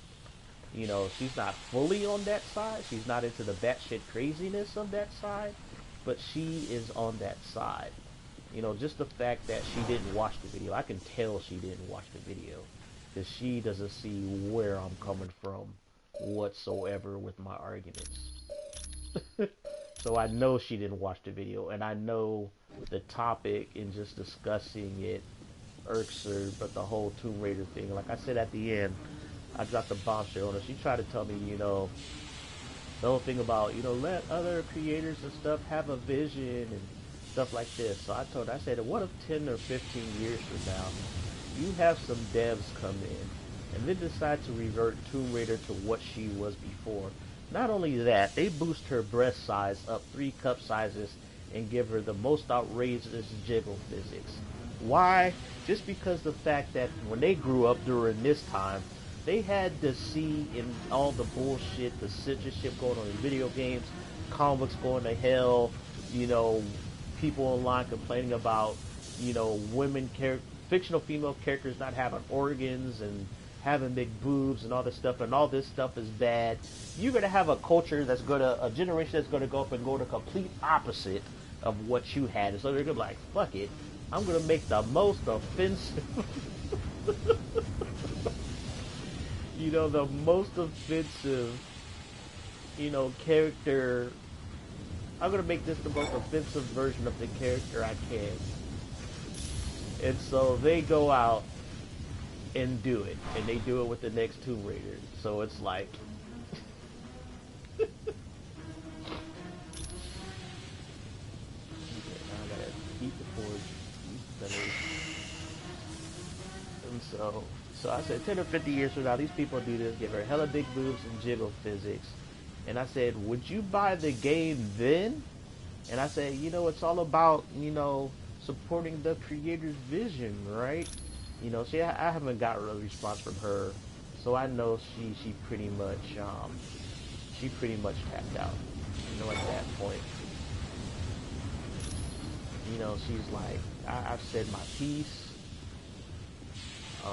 This guy's not buying what I'm selling. You know, I'm just gonna go on with the rest of my day. She hasn't did any clapback posts or any more, you know, responses to my posts after I said happy birthday and happy new year to her. Like I said, I never take these discussions personal, but I noticed, you know, she tried to go into the whole thing, trying to tell me it's like, you know, it's not like that. It's like, well, she doesn't pay attention to all of it. You know, I'm sure she got a taste of what's going on, but like I said, she picked a side. You know, she sees it from one side and one perspective. You know, she doesn't look at the big picture. Trust me, I see the big picture, and I'm surveying the land of the landscape that no, I'm sorry. The batshit crazy, SJW, far left leaning, wannabe woke, wannabe feminist, whatever, cancel cultures, they fired this first salvo like almost 10 years ago. They fired the first salvo. You know, they tried to stake their claim while stumping on others along the way. And then they went batshit crazy after you know who got to the White House. Then they started pissing off normal people. They brought this shit on themselves. And if you're on that side, and if you support these ideals, and you're trying to be upfront and push your ideals and your agendas or your social political politics, you are going to get that clap back. I'm sorry, I called it. I called it 4 years ago. 4 or 5 years ago, I knew this was coming. I saw it coming. The proof is, I saw it once when the dude we got in the White House got elected. I knew that was the biggest clapback ever, and it made all the people on the far left just batshit crazy. They're still batshit crazy. You know, I don't know. This has been the most festive and batshit crazy New Year's here in Stockton. You know, people had all their leftover fireworks from 4th of July. And for like a whole hour, it just sounded like the 4th of July in my neighborhood. So this was the most festive New Year's I've seen in years. Even though they're going through the whole impeachment process with this guy or whatever. It's like, so it's, you know, it's kind of, you know, a lot of the crazies are kind of dialing back with their craziness, you know, with their derangement. And like it's funny because I'm liberal. You know, I'm liberal. I thought Hillary had it in the bag. I voted for Hillary. But I didn't lose my shit when Trump won. I did not lose my shit whatsoever. You know, the only time I started losing my shit was after he was gonna call some shit and countries were gonna nuke our ass. That's when I started getting scared. But you know, New Year, whatever, you know, this past year was very trying for me. My mom got cancer December of 2018. She's been fighting that all year. Because of that, you know, and then lost my job. You know, just the stress and the mental fatigue, emotional stress starts to affect me physically. You know, I had to go to emergency back in July because I started to notice I'm getting my anxiety and panic attacks. I think I almost had a heart attack, you know, on my job one day from stress. You know, I went to emergency. You know, they checked me all out. The EKG, they said my EKG was all normal. You know, as far as electric signals bouncing off my heart. You know, palpitations will do that. You know, severe palpitations. You know, my heart is just off rhythm. You know, but my blood pressure was through the roof. My cholesterol is already high, but that's hereditary.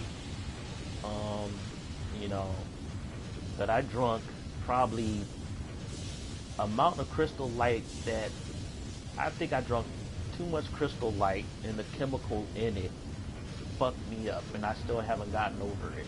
You know, it gave me the symptoms of a person, you know, who have heart disease. It's like I think it gave me the high blood pressure because I noticed it around Mother's Day.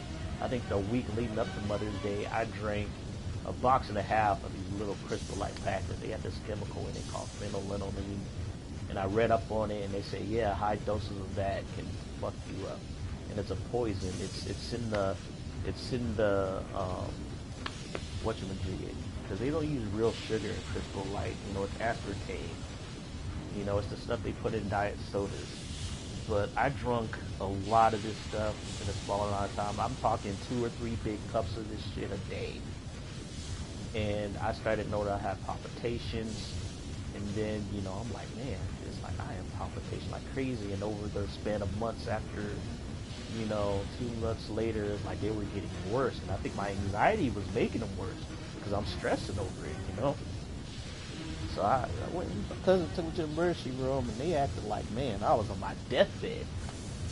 And it was like, fuck, they held me overnight. They did all the tests, and then the doctor at the end of like 18 hours, he was like, all right, you got high blood pressure and high cholesterol. You need to change what you eat. I'm like, is there anything else? And he was like, nope, that's it. You know, you do have palpitations. You know, here, you go to the pharmacy, get your drugs, and, you know, send me about my way.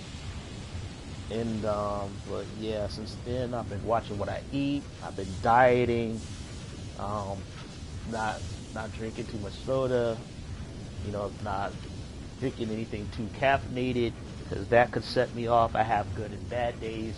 Some days, for the most part, palpitation free, and then over the course of the night, I'll be sitting here just palpitating like crazy. You know, my blood pressure is just, you know, my heart's not racing. It's just I'm palpitation, you know, it's so much. You know, my heart is just stopping and starting, you know, palpitating so much that it made it seem like my blood pressure is it's like the blood just rushes, you know, through my body when the heart palpitates. And it's like, you know,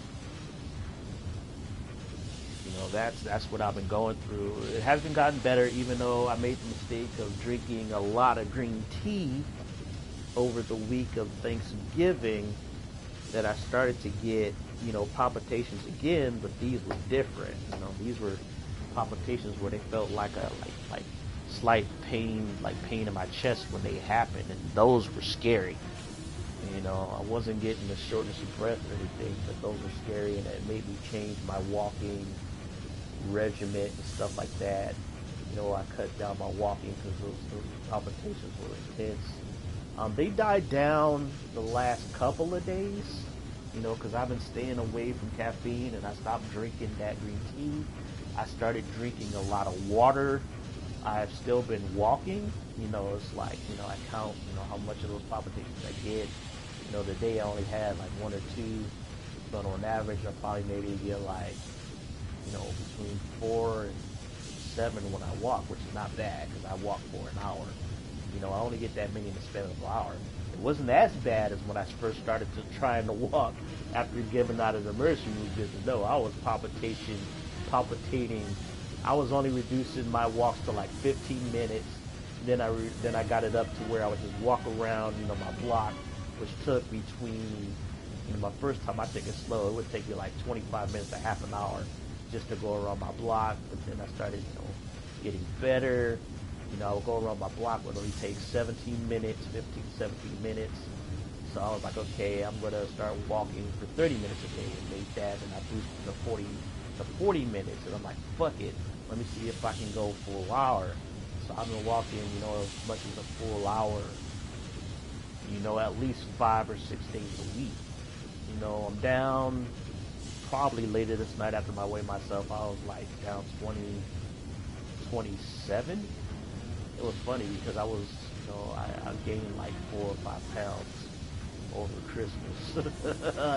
Yeah, but then, you know, the weight comes off, you know, especially after you get the water weight, and then that poop, you know, the weight comes off. But I was down to like 27, a low 27. But I think after I weigh myself, because I am fasting, I haven't ate since 2 a.m. this morning, last night. And so what time is it right now? It is 7 o'clock, so it has been roughly 17 hours since I ate. And when I did eat, it was snacks. I think I ate 2 bags of peanuts, like these peanuts, but those peanuts have hella calories, and like 2 pieces of candy. And that was like the last thing I ate. That was at least maybe close to 500 calories or more. And then, you know, I did eat dinner, but I was, you know, later, and then, you know, family member did a McDonald's run, and we split like some McNuggets and some French fries. So I think over the course of 24 hours, I did do my 2,000 calories for that 24-hour span. But now I'm fasting. It's funny because the family was, you know, talking about making gumbo for New Year's. But I guess all those plans got thrown out of whack, you know, with my cousin, you know, I guess he's out of town, hasn't been home since New Year's Eve. And then other family members, they've been out all day. So, thought we were going to have this big gumbo party, but nobody here is making gumbo. So I guess they spent it with someone else. So it's like, okay. So pretty much no food. I probably might be just eating leftovers probably after midnight, or I might stretch it to a full 24-hour fast, which means I probably might sleep around 2:10, 2:30 a.m., which is torture right now because my stomach is like hungry. You got food, and it's winter, and it's cold, and the only thing you want to do is this time of year. I grow weak and need help.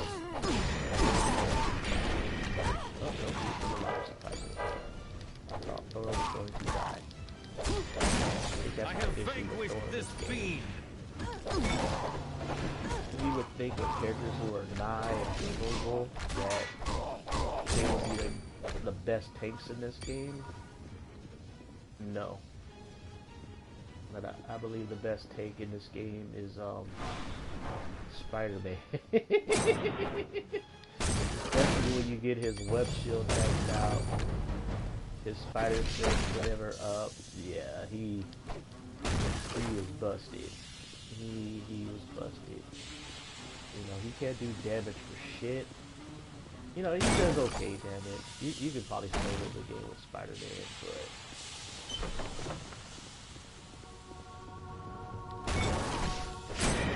just the fact that he's hard to kill. It's great in this game, considering that some characters take damage. I require help. I have vanquished. Oh, he's dead. Impossible. Thor is dead. Wow, she one-shot it. That's what happens. Like I said, Spider-Woman has the highest damaging energy in the game. Especially when it's just dead. Just dead. Which is why you use her, but if you get her body upgrades up, she's a better take than her.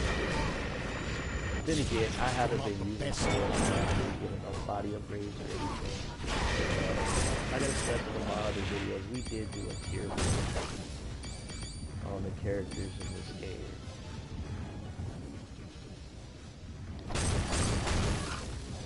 Thor, sadly, was not one of those top characters.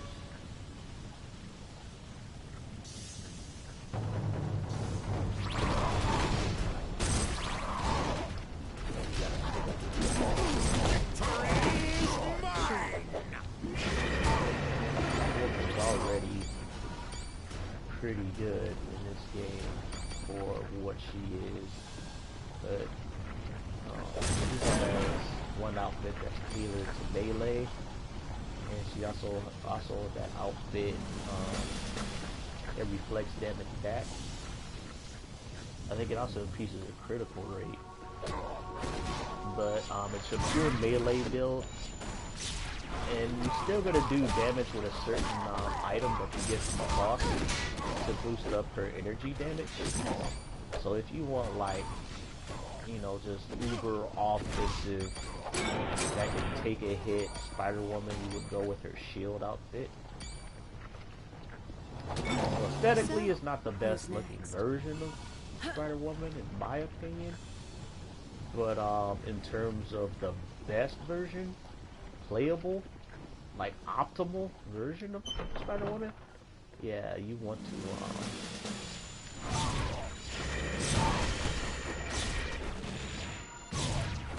you definitely want to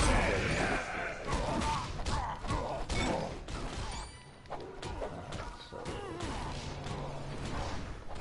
the good news is I got all of that bullshit seriousness, dumb shit, you know, about politics in the art game and other shit out of my system. So now I can just focus on talking about the game.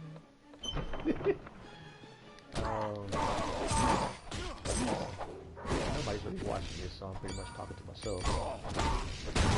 That's fine. I'll just post it somewhere. It'll be in my friggin' YouTube queue. Yeah, alright, so...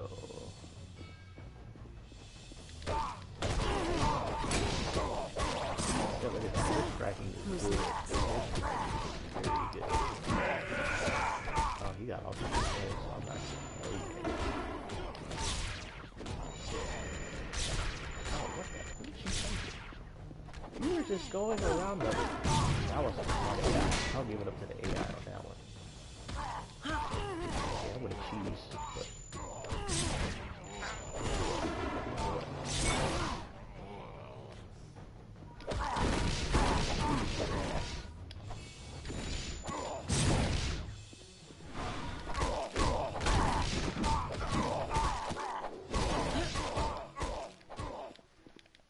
Fuckers are hard to kill. I'll give it that. Ah, jeez. I had fun. These guys. Did you? Yes.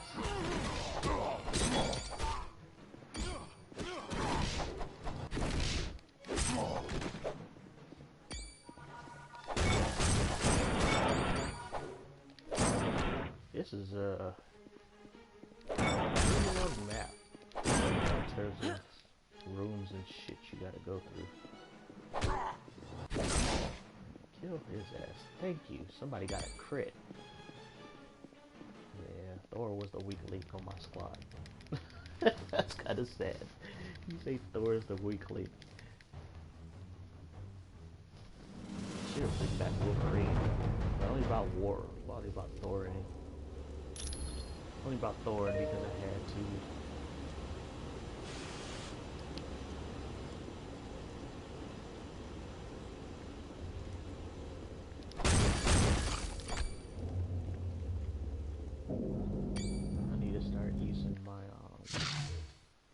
tokens. Boost up these outfits. Yeah, her. Let's see.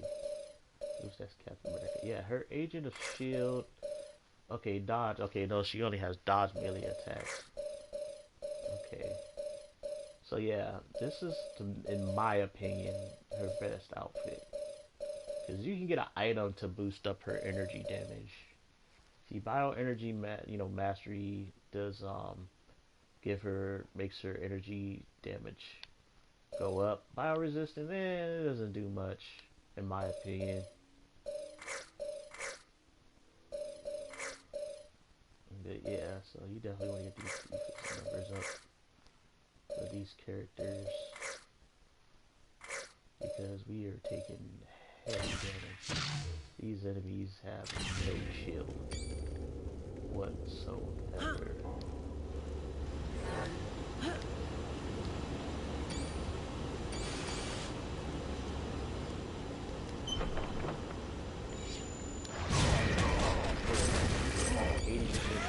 Pathetic. She one guy to hit. Yeah, Spider-Woman, hands down, highest damaging per shot energy.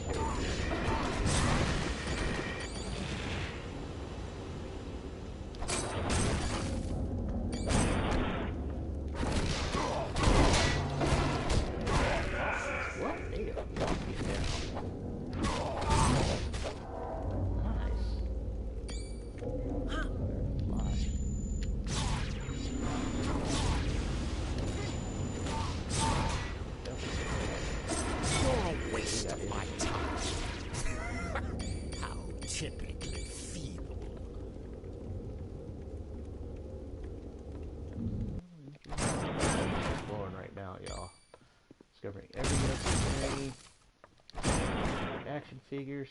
I can find them.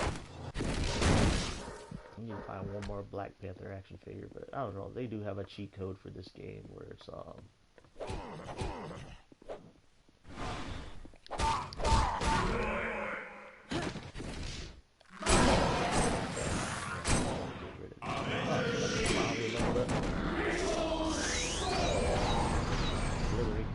I had fun. All right.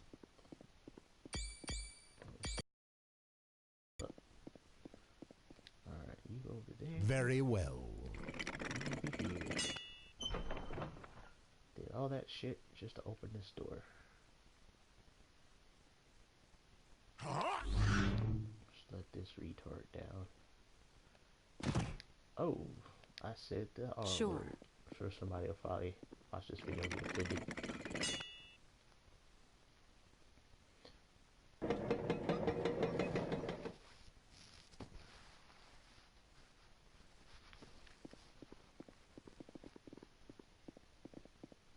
Without your aid, I never would have been freed.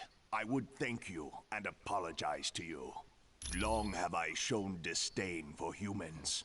Your people seemed weak and fearful to me. But now, it is humans who are rescuing the gods of Asgard. You have shown yourselves courageous and worthy of my respect. Gods of guarding your ass.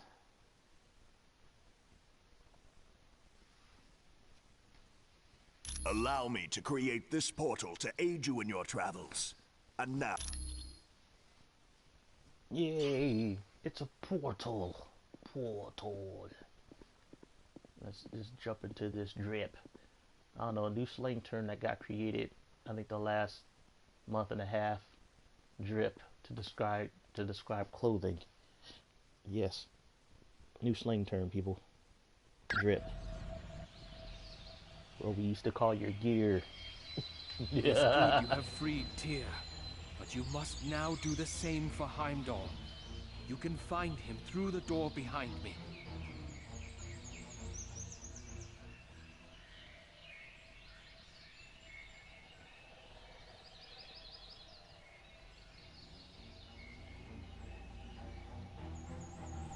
Alright, so I got one of his hands loose. Gotta get, ooh, these coins were still out here that I didn't pick up. I think even with this 3 team right here, it was good. Thor was a weak link. Thor was just taking up space. Wasn't doing any real damage at all. That's sad, because it's Thor, man. How can you talk all this shit? Like all these girls respond.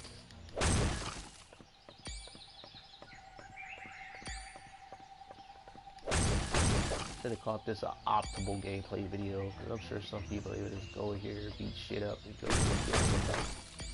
But like I said, I played this game so many times, and my OCD will not allow me to just, go through the game. If that was the case, I would just play it on easy, and just treat it like a beat 'em up, which my cousin did. I still give him shit about it. I will forever give him shit about it. It was the funniest thing I ever seen. Even though he was like just a kid at the time, but I just thought he got up to this point of the game and didn't level up one character. I just thought that shit was funny. It kind of amazed me. I was like, wait, you went through all this in the game. How did you do it? It's like, oh, he played on easy. Okay, that makes sense.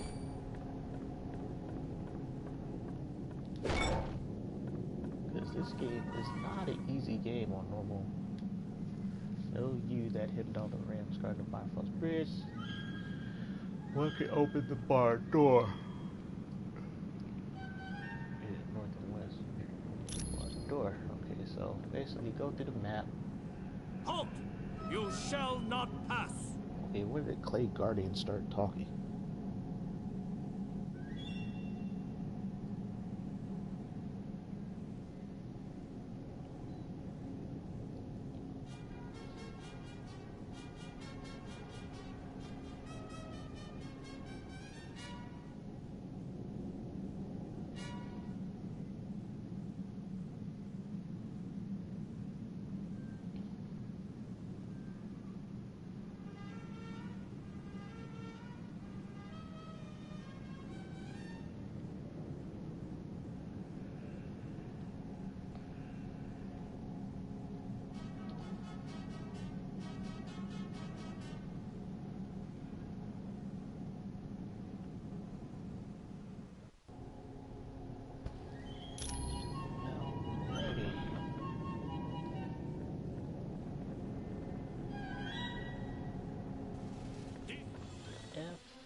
I don't know, I've been giving her a lot of body upgrades.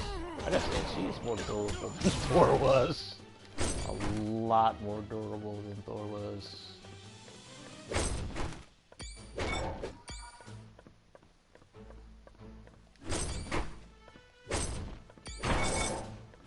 Oh yeah, let's start a conversation back on the topic. Helped out a buddy for a month. I think I talked about it in one of the previous episodes. This comic shop. So I started, getting back into comics, collecting comics, rebuilding my old X-Men collection that I sold off to him years ago. I think I still got a lot of holes to fill. I do. I had a pretty decent, not good, but pretty decent, like, Uncanny X-Men collection, stretching from, I did have issue 90. I think the most viable one I had was issue farther than the rest, 94. But you're gonna regret that. Dark magic will destroy you. And then I had, 116, and I had like 125. I had the Days of Future Past. I had, half the Dark Phoenix saga, and then from issues, I think 171 up to almost the 500s. I skipped a lot of the 400s. I skipped a lot into the late 400s. I started getting back the around 450, but I skipped a lot of the early stuff. I did. Because it was horrible. And it even went on the record that run was horrible. What was it, Chuck Austin? I think that was his name. His run was so ass backwards. You know, they did take some risks with that run. They had a Japanese manga artist pencil the book at the time. And then they had Tusk, Angel they had this weird other character named Ecstasy and some weird shit going on in that run. That was like, I didn't read it, you know, I think Juggernaut was on the roster. And it was ass backwards, so it's like they needed to resuscitate the X-Men franchise. So what they did is they brought back Claremont at issue 450. And yeah, I don't know if it was the late 440s or 450s they brought him back. And I think he lasted up until, I don't know, the 490s, the 480s. You know, they gave him a pretty sizable run. He had a good maybe 2 or 3 year run. Or maybe 4-year run when they brought him back to the X titles. And it felt like, you know, comfort food again. It felt like X-Men when they brought him back. You know, it was cool. I enjoyed those runs. I enjoyed his third run, I could say. Because he did leave the X-Men book to work on novels, you know, around, what should I say, around I don't know if it was the late 300s? Mid 300s? Late 300s? Around that time they brought him back for like a limited time. And he wrote some really weird, crazy shit. You know, he did bring some new enemies or whatever, but some of the storylines he had going on was fuck. And then he left. And then they had some fillers and they brought Chuck Austin and I forgot, I think Ian Churchill, you know, as the artist. So, who's next? And it wasn't okay. Where did I have to aim these two? I had to aim them a certain direction. I know that. Trying to figure out what. Okay. Let me go back. I know I had to aim them a certain direction. I think I had to have them north and south or something like that. I know that. We're gonna find out. We shall see.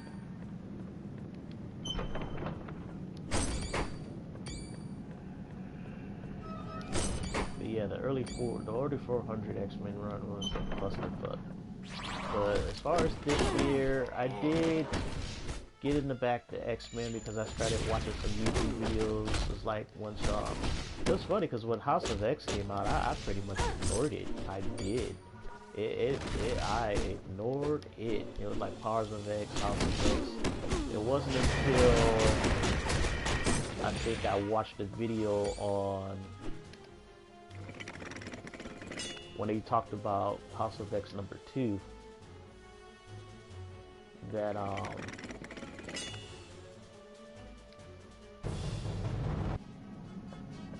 that I was like, holy shit, what the fuck, what oh my god. It was like, okay, Hickman just turned X-Men on its ass with the whole, you know, Moira McTaggart, you know, using her as a plot device to moving this whole very unconventional, ass-backwards take on the X-Men.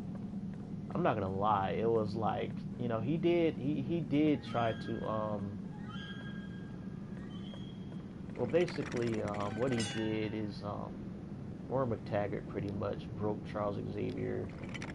And basically, Moira McTaggart can reincarnate when she dies because she remembers her previous lifetimes. And so basically, she told Charles Xavier, like, no matter what the fuck you do, mutants lose. We die horrible, horrible deaths. No matter what you do, we're fucked. So that broke Charles Xavier. He saw all the lifetimes and you know, he saw that, you know, she even tried to stop the production of Sentinels. She even worked with Magneto. She even worked with Apocalypse to stop the annihilation of humankind. And the reason she was like that is because at one point when she put 2 and 2 together and figured out she was a mutant, you know, she invented a cure, but the Brotherhood of Evil Mutants, you know, destroyed the lab, killed all her helpers, and killed her. But before killing her, it was like Destiny told her, it was like, look, this is something you're not going to do. We don't want you to do it. You know, because Destiny's a precog. She can tell the future. And so she was like, if you do this again, we're going to stop you, no matter how many lifetimes it takes. So since then, it's like Moira McTaggart, you know, she's like, okay, I got the point, you know. Destiny had Pyro burned her alive to remind her, you know, of her bullshit. And so, you know, since then, she's been trying to stop mutant genocide, but it's always been badly. And so I think she's on probably her last life, even though sort of the timeline jumbled. Her first life, you know, she lived a normal life. So Moira McTaggart, you know, I grew up with and knowing love. You know, she married a McTaggart guy. You know, she was still probably in her mid-30s, early 40s, and just helping mutant kind, but she's not. You know, she doesn't know she's a mutant in the timeline. But it's kind of confusing because, you know, they try to set it up in the 616 universe. This is where the plot holes come from, and where the timelines get jumbled, because it's like it's so ass backwards. You know, it almost seems like a very well-written, elaborate form of fan fiction. And it comes off that way, because the X-Men, you know, they get their own country on this island of Krakoa. It's like, on this timeline, you know, Charles Xavier takes what, you know, from reading, you know, Moira's thoughts, and he starts to put in motion, you know, things he needs to do. So he begins a truth with Magneto, so that opens up another can of worms. Okay, what about all those fights and stuff, and what about all this stuff up in the modern day? It's like, was that all done? Was that all forgotten? And, you know, there's a whole bunch of plot holes and twists, and you're like, what the F? What is all that shit in history that happened in between? Does it not matter? Does it not count anymore? You know, should we care about it anymore? So that's Marvel in general. It's like all the editorials ass backwards. They don't care about canon or continuity no more. They don't. It's like, you know, they have canceled and reboot the core titles and recent titles so many times that a lot of shit just don't matter. They just throw creative teams on books and give them a fresh start and give them free to do their own interpretations of it. But, so there's a whole bunch of can of worms that is just confusing. Well, I'm not gonna lie, the story is intriguing. It's very intriguing. That's what got me into it. But, you know, mutants have their own nation now, and there's political ramifications. There's some countries on the planet who are fine with it, and there are some countries who are not. You know? And they gotta deal with that bullshit. You know, politically, they gotta deal with politics, you know, and stuff like that. So that adds another wrinkle. The X-Men are really no longer, they're not heroes. That's the funny thing. They're no longer, like, heroes. They're kinda viewed, you know, they got what they want, you know, Xavier and Magneto, to the X-Men being viewed, mutants to be viewed as a people and to be respected. And the only way, to be honest, the only way they're going to get that is to have some political clout, to be honest. That was the only way they're going to be viewed on equal standing. Okay, all the Black Panther figures, nice. They were going to be treated, you know, as on equal footing with the rest of the world in terms of political clout. Very well. And then financially too, because they are selling a cure, you know, for a lot of humanity's diseases, but they're selling it. They're not giving it away. Because Charles Xavier is like, look, you know, you have did my people dirty for so many years, and I know you continue to do us dirty, but you know, we have went out of our way to save all of humanity, and we love humanity. But at the same time, we know you guys are some fucked up people. You know how fucked up humanity is. So we'll let you know that, you know, you know, the new species is here. We're here to stay. But at the same time, it's like, you know, we're going to deal with you on your terms. You know, but we're going to be above you, you know? Once again. And so it's like, okay, what does this take? And so, and then you got all these spin-off books that came out of X, Power of X. You got this Mutant Nation, where even the good mutants and the bad mutants can live on the island together and coexist, which is also going to add a lot of drama, because you got X-Men villains living with the X-Men. You got Apocalypse, you got some bad, you got Sinister, you got some batshit crazy people on the inner council on this island of mutants. So it's like, oh, there is going to be some good shit. And you know it. And you know there's some underlying bullshit with the island, because it's a living island. Because if you know your X-Men lore, in Giant Size X-Men #1, the original X-Men were captured, and this island was feeding on them to get fused on mutant energy. And basically the island the X-Men had to destroy this living island. Typically feeble. You know, everything on that island was also a part of the island. And, you know, there was also, Hickman also brought in more lore as far as the island and how the island has its own language. It's intelligent, it's living, and, you know, X-Men have all these portals to get them not only any spot along the Earth, but also get them as far as the moon. So the X-Men Dominion is just, you know, just mutants and their resources just grown to outrageous levels.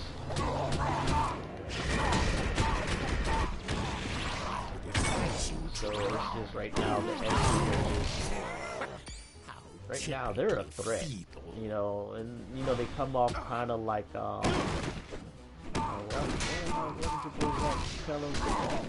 like they almost come off like a terrorist supremacist group. That's how he words them. But you know, when I think about it, you know, if I put it into world perspective, and if I thought, you know, if my people, African Americans, decide to do something similar and decide to get our own nation, you know, on the planet, and you know, we gotta, you know, decide to, you know, have power in politics or whatever. You know, we get all this power and shit like that. You know, yeah, we will be viewed as a threat. We will not be considered, you know, as good people and good guys to certain people in the world. You know, people outside of our allies. You know, it's like, you know, that's how it is. Because if you look at the world, people consider, you know, the United States a big threat. You know, the United States, we think of China as a big threat, or Russia, or North Korea, anything that can threaten, you know, the United States consider anybody an enemy that threatens freedom and our own sense of democracy, or our own influence and power, we consider a threat. So, you know, we'll be, you know, when you think of it like that, you know, in those ramifications, it's not that they're a supremacist group or whatever. They just want to be known as a people, and they want to be viewed as having power and having influence, but also having that respect. You know, having that respect doesn't make you good or bad, but it does put, you know, a target on your back. You know, it makes everybody aware of you. Like I said, it's no different than, you know, one of my favorite saying the past few years, like, if you don't have haters, well, if you have haters, it means you're doing something right. And there's some truth to that, you know. Or, you know, you could be doing something horribly wrong, and you're just pissing people off on purpose. But the X-Men, they're not pissing people off on purpose. They just, you know, like I said, Charles Xavier, seeing through Moira Tiger's eyes, know that no matter, you know, he can't peacefully coexist with mutants, you know, with humanity, you know, with his ideals. You know, his ideals do not fly. So he had to go another route. Well, McTaggart said, you know, I had to go another route. That's why she broke him, you know, from those ideas. It's sort of like she broke him in a sense where it's like you have a religious person, the same religious, and then you give them proof that their beliefs or, you know, their deity or their God doesn't exist. You know, that kind of revelation, that kind of, you know, emotional spiritual and ideal destruction. You know, it's like when you do that, it's like, yeah, you just fuck the person to their core. Do I gotta move something up here or what? Oh yeah. Sure. That's super straight. I ain't not moving that shit. Oh, there's something up here. I think I was stuck at this point of the game. I can't pull it. I can't lift it. Oh, okay. I gotta. Okay, that's right.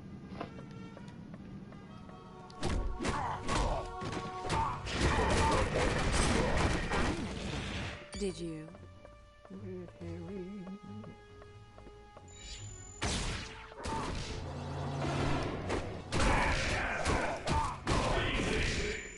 Combo. Launch him in the air. Blast their ass. But yeah, that's what made House of X, Powers of X so intriguing. You know, and then I think where he went off rails, if he would have kept it to modern into like the next 100 years, I think it would have been fine. But no, Hickman, he went to like X-Men in 1,000 years and brought the Phalanx into the whole thing, and the Phalanx was just this enemy, just like, well, I don't know if you're familiar with Warlock, you know, the new mutant, you know, transmode virus is becoming sentient and nuts, and evolved into another being. I need to relink the Phalanx, whatever thing that happened, like in the late 90s, that storyline with X-Men. It's been so long. Those are issues I gotta get as well. Even though I did kind of like do some, I did kind of pirate like some X-Men stuff to read. But I ended up deleting it. But I think I got 100. I think I got 200 to 300 files still. But I did have the 300s to the 400s, and I had the 400 to the 500s. But I think I deleted those files because they were just taking up space off my hard drive. But yeah.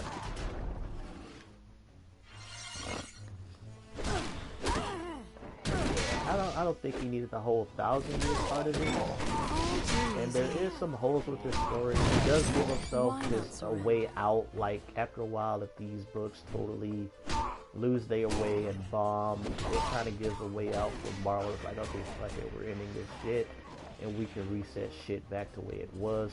Because they could just say, okay, well, fuck it, you know, all that was just a bad Moira McTaggart dream, and we'll just go back to her lifetime when she was, you know, Moira McTaggart, you know, and doing everything we know and love. They can go back to that if all this shit don't plan out.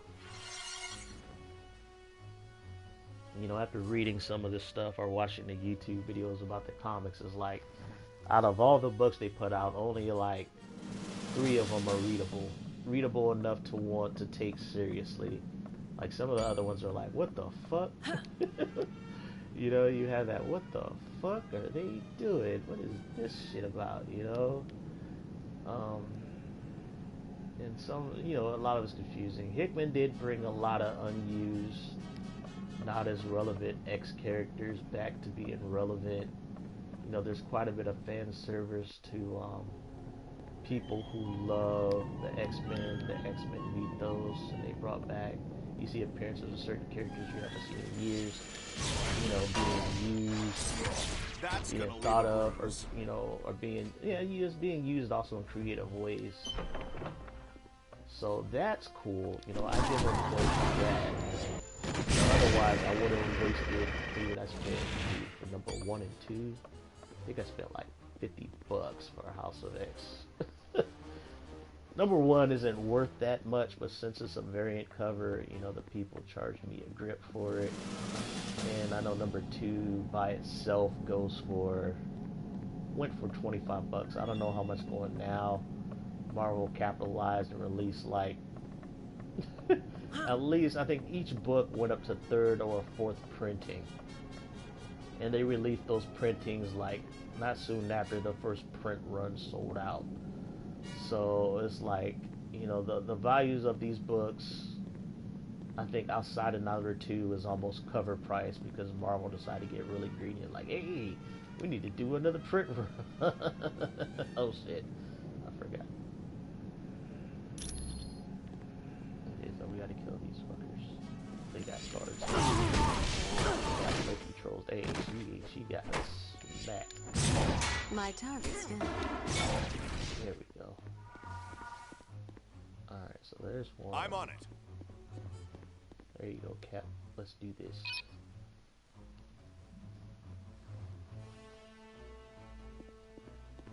So I think that for me, kinda, as far as comics, you know, House of X, Powers of X. Right now, you got much bigger worries very than the living good, icicle. very interesting, very intellectual, fun reads. Yeah, there's the little matter like, of you getting stomped flat. Marvel handed the keys to the Lamborghini to Hickman. Well, used to be the Lamborghini. To Hickman, and but we're ready and make no. He took it for the ultimate, you know, ultimate ride. You know, with what he did in the story. You know, he went through, you know, you get a lot of props. You know, he boosted up the comic book industry in terms of sales. Because X-Men and Spider-Man, it was like the 90s all over again, like the top, you know, 5 books for the month. And you know, the industry has been hurting for the past 4 or 5 years. Sales haven't been the same for years. Got it. Rhino was just crying, you know, in the corner right now.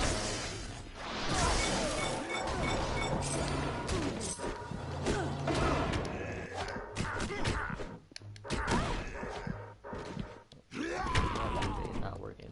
I don't have enough energy. If you insist. There we go. Get wrecked.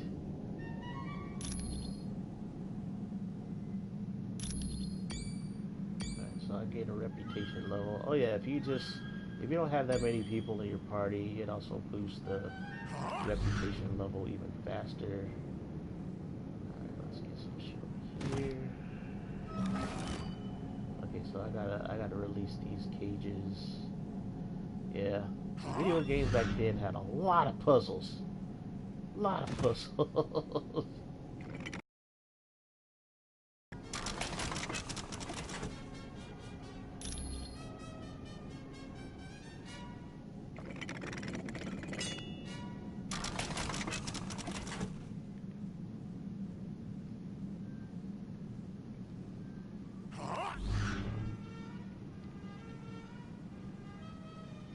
What else did I read this year? A bunch of old stuff. Like I said, I bought a lot of old from my buddies since I helped him with his store.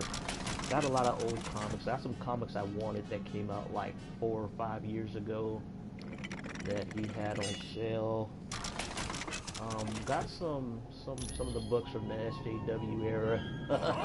You know, that just to read. I'm not gonna lie. Some of the books, even though their sales sucked, you know, reading some of the books were not totally, you know, butt-fuck bad, you know. I will say that. There were some gems. There were some diamonds in the rough.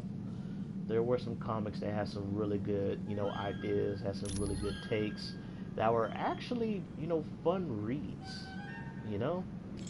So even though I may not like the creative team, or, you know, some of the art on some of the books was good, or some of the writing, or some of the, you know, agendas or social political bullshit they were putting in the stories, but as far as just stories, some were pretty good.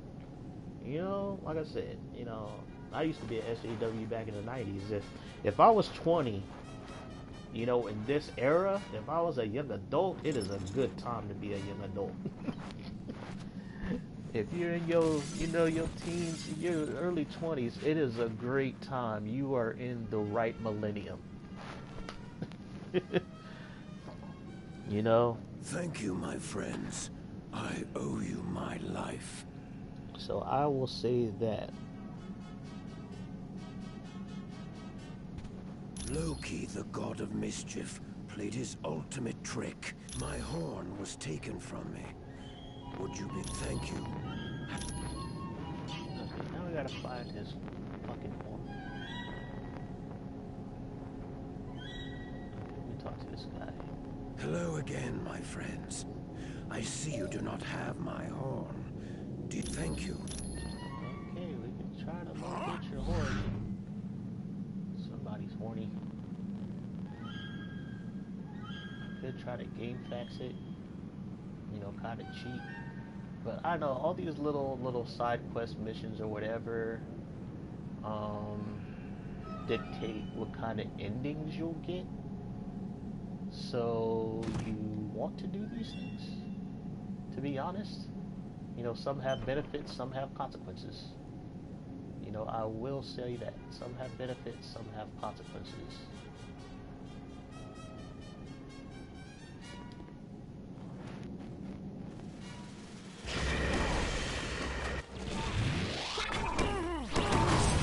You were less than formidable.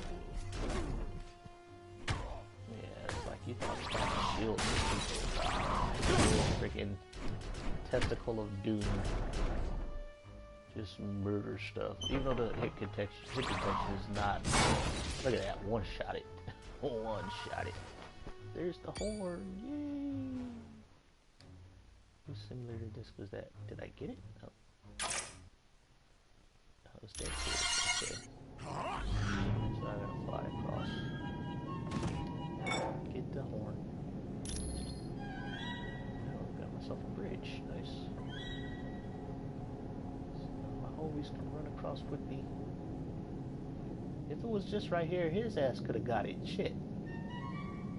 Oh my god, he just got you doing busy work.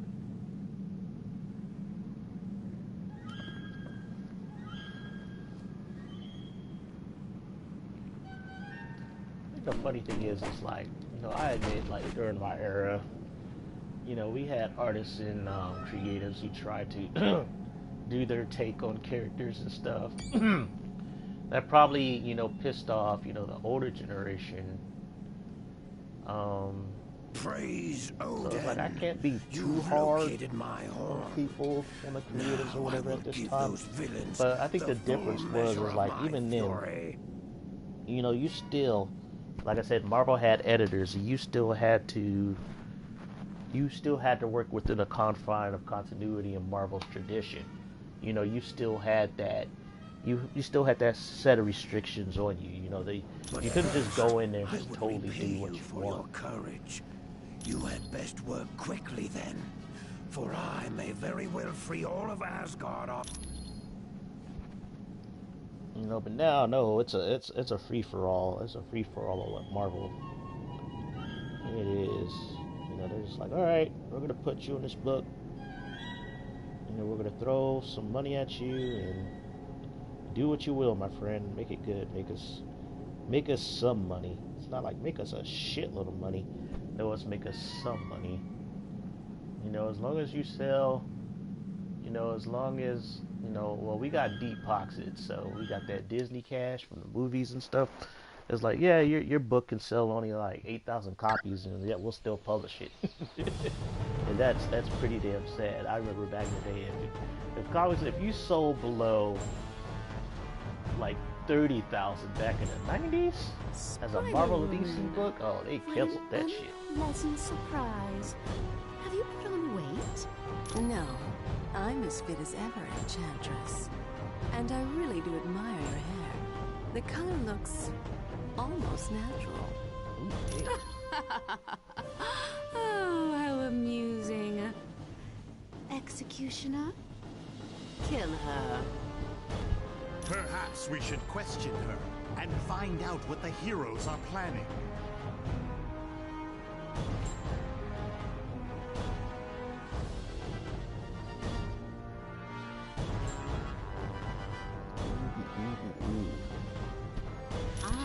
Just gave you. But Enchantress, she has done nothing wrong.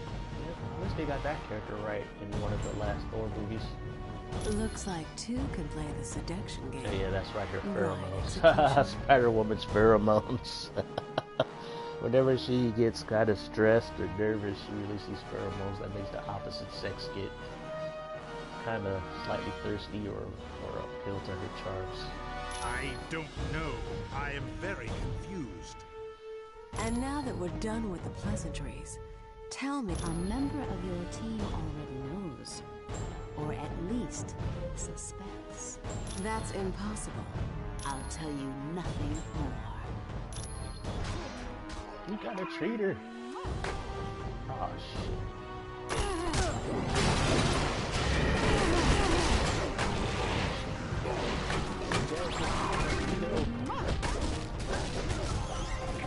This crazy. Kill her first.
Well done, my friend. You have defeated the Enchantress and the Executioner. I can still stand, so I am well enough to begin the fight anew. Let Loki beware. It will not be an easy fight for sure, but I will rally the gods. I thank you again, humans. Over to battle. Features invisible. No. X. Oh, what the F? Gotta get rid of some fish.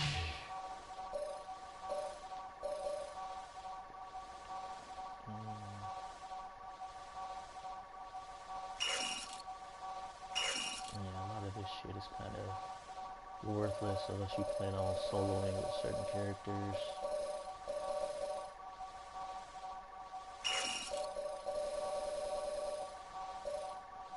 Ooh, that gives experience. That's beautiful.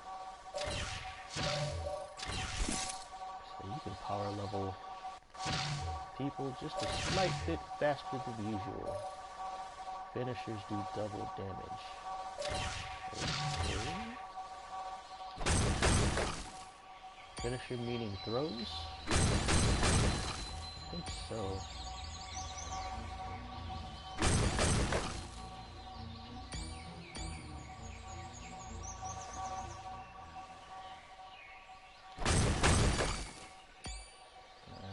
So, did this whole mission. Now that the Bifrost Bridge is open and the gods have been freed in Asgard, we can turn our attention to locating Odin.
The last we heard, Odin was heading toward Niflheim to battle the Frost Giants.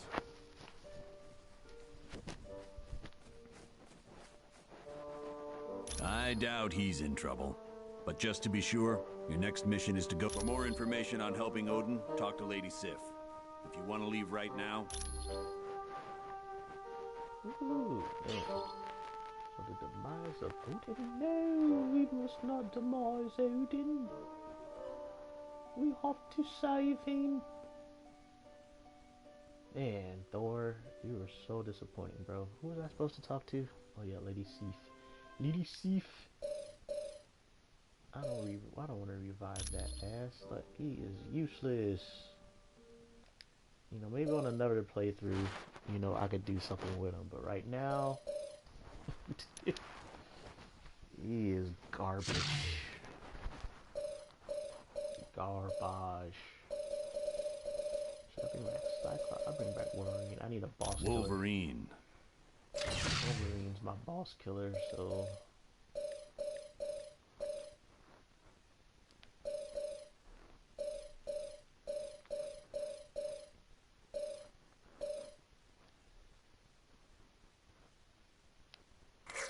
build up that fury. Cross slash, too much. I gotta start leveling up so he can do a bit more damage with his attacks. But once you get that fury and have him go berserk, you know, the other stuff, Yeah,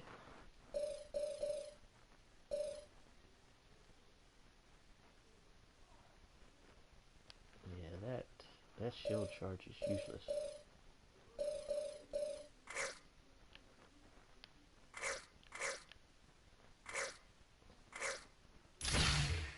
How can I equip it? Give me the energy shield. Alrighty. Be ready for trouble. Oh yeah, that's right. I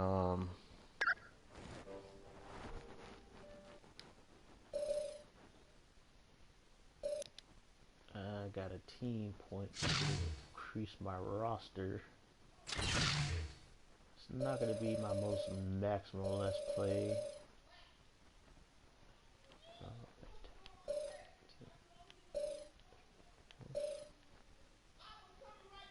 Experience gained.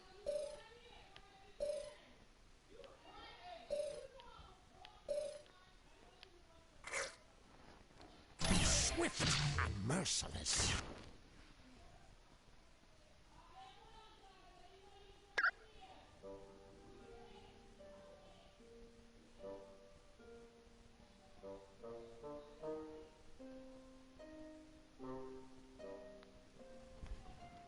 Alright, let me go talk to Lady Sif. I think she's over here.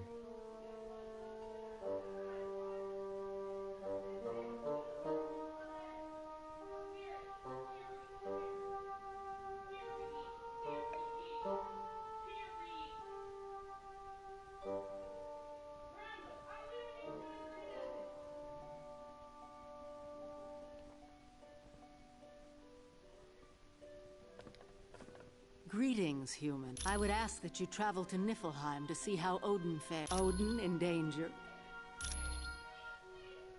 He has gone there to quell an army of frost giants who seek to take full control of that land. Yes, he has taken Gungnir, the Spear of Heaven. It is golden. They are huge creatures native to the frozen land of Nif. Though simple-minded, frost giants are cunning and violent. They are also extremely... He is one of the oldest creatures in all of Asgard, and he is covered in frost, and is able to generate... It was my... Damn you, frost giants.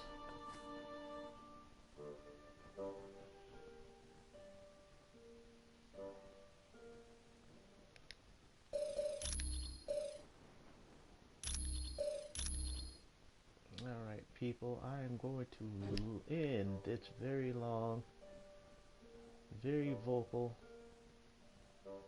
very preachy Let's Play. It's been fun. I had fun. My Wi-Fi held up to where it didn't kill my live stream. I had no people come and watch it, but it's all good because it gets saved onto the YouTube channel, so people can clock in and, you know, tune in and watch it at their leisure. But I had fun, you know. That was a good 3-hour run. You would think, you know, these levels would be shorter, but nah, they're pretty long. It was a pretty long level. I think I'm about the halfway point of this game. You know, looking at my character's levels, but, you know, I'm taking my time exploring all the maps and stuff like that. You know, I've been enjoying this, so it was fun. Happy New Year, and until next time.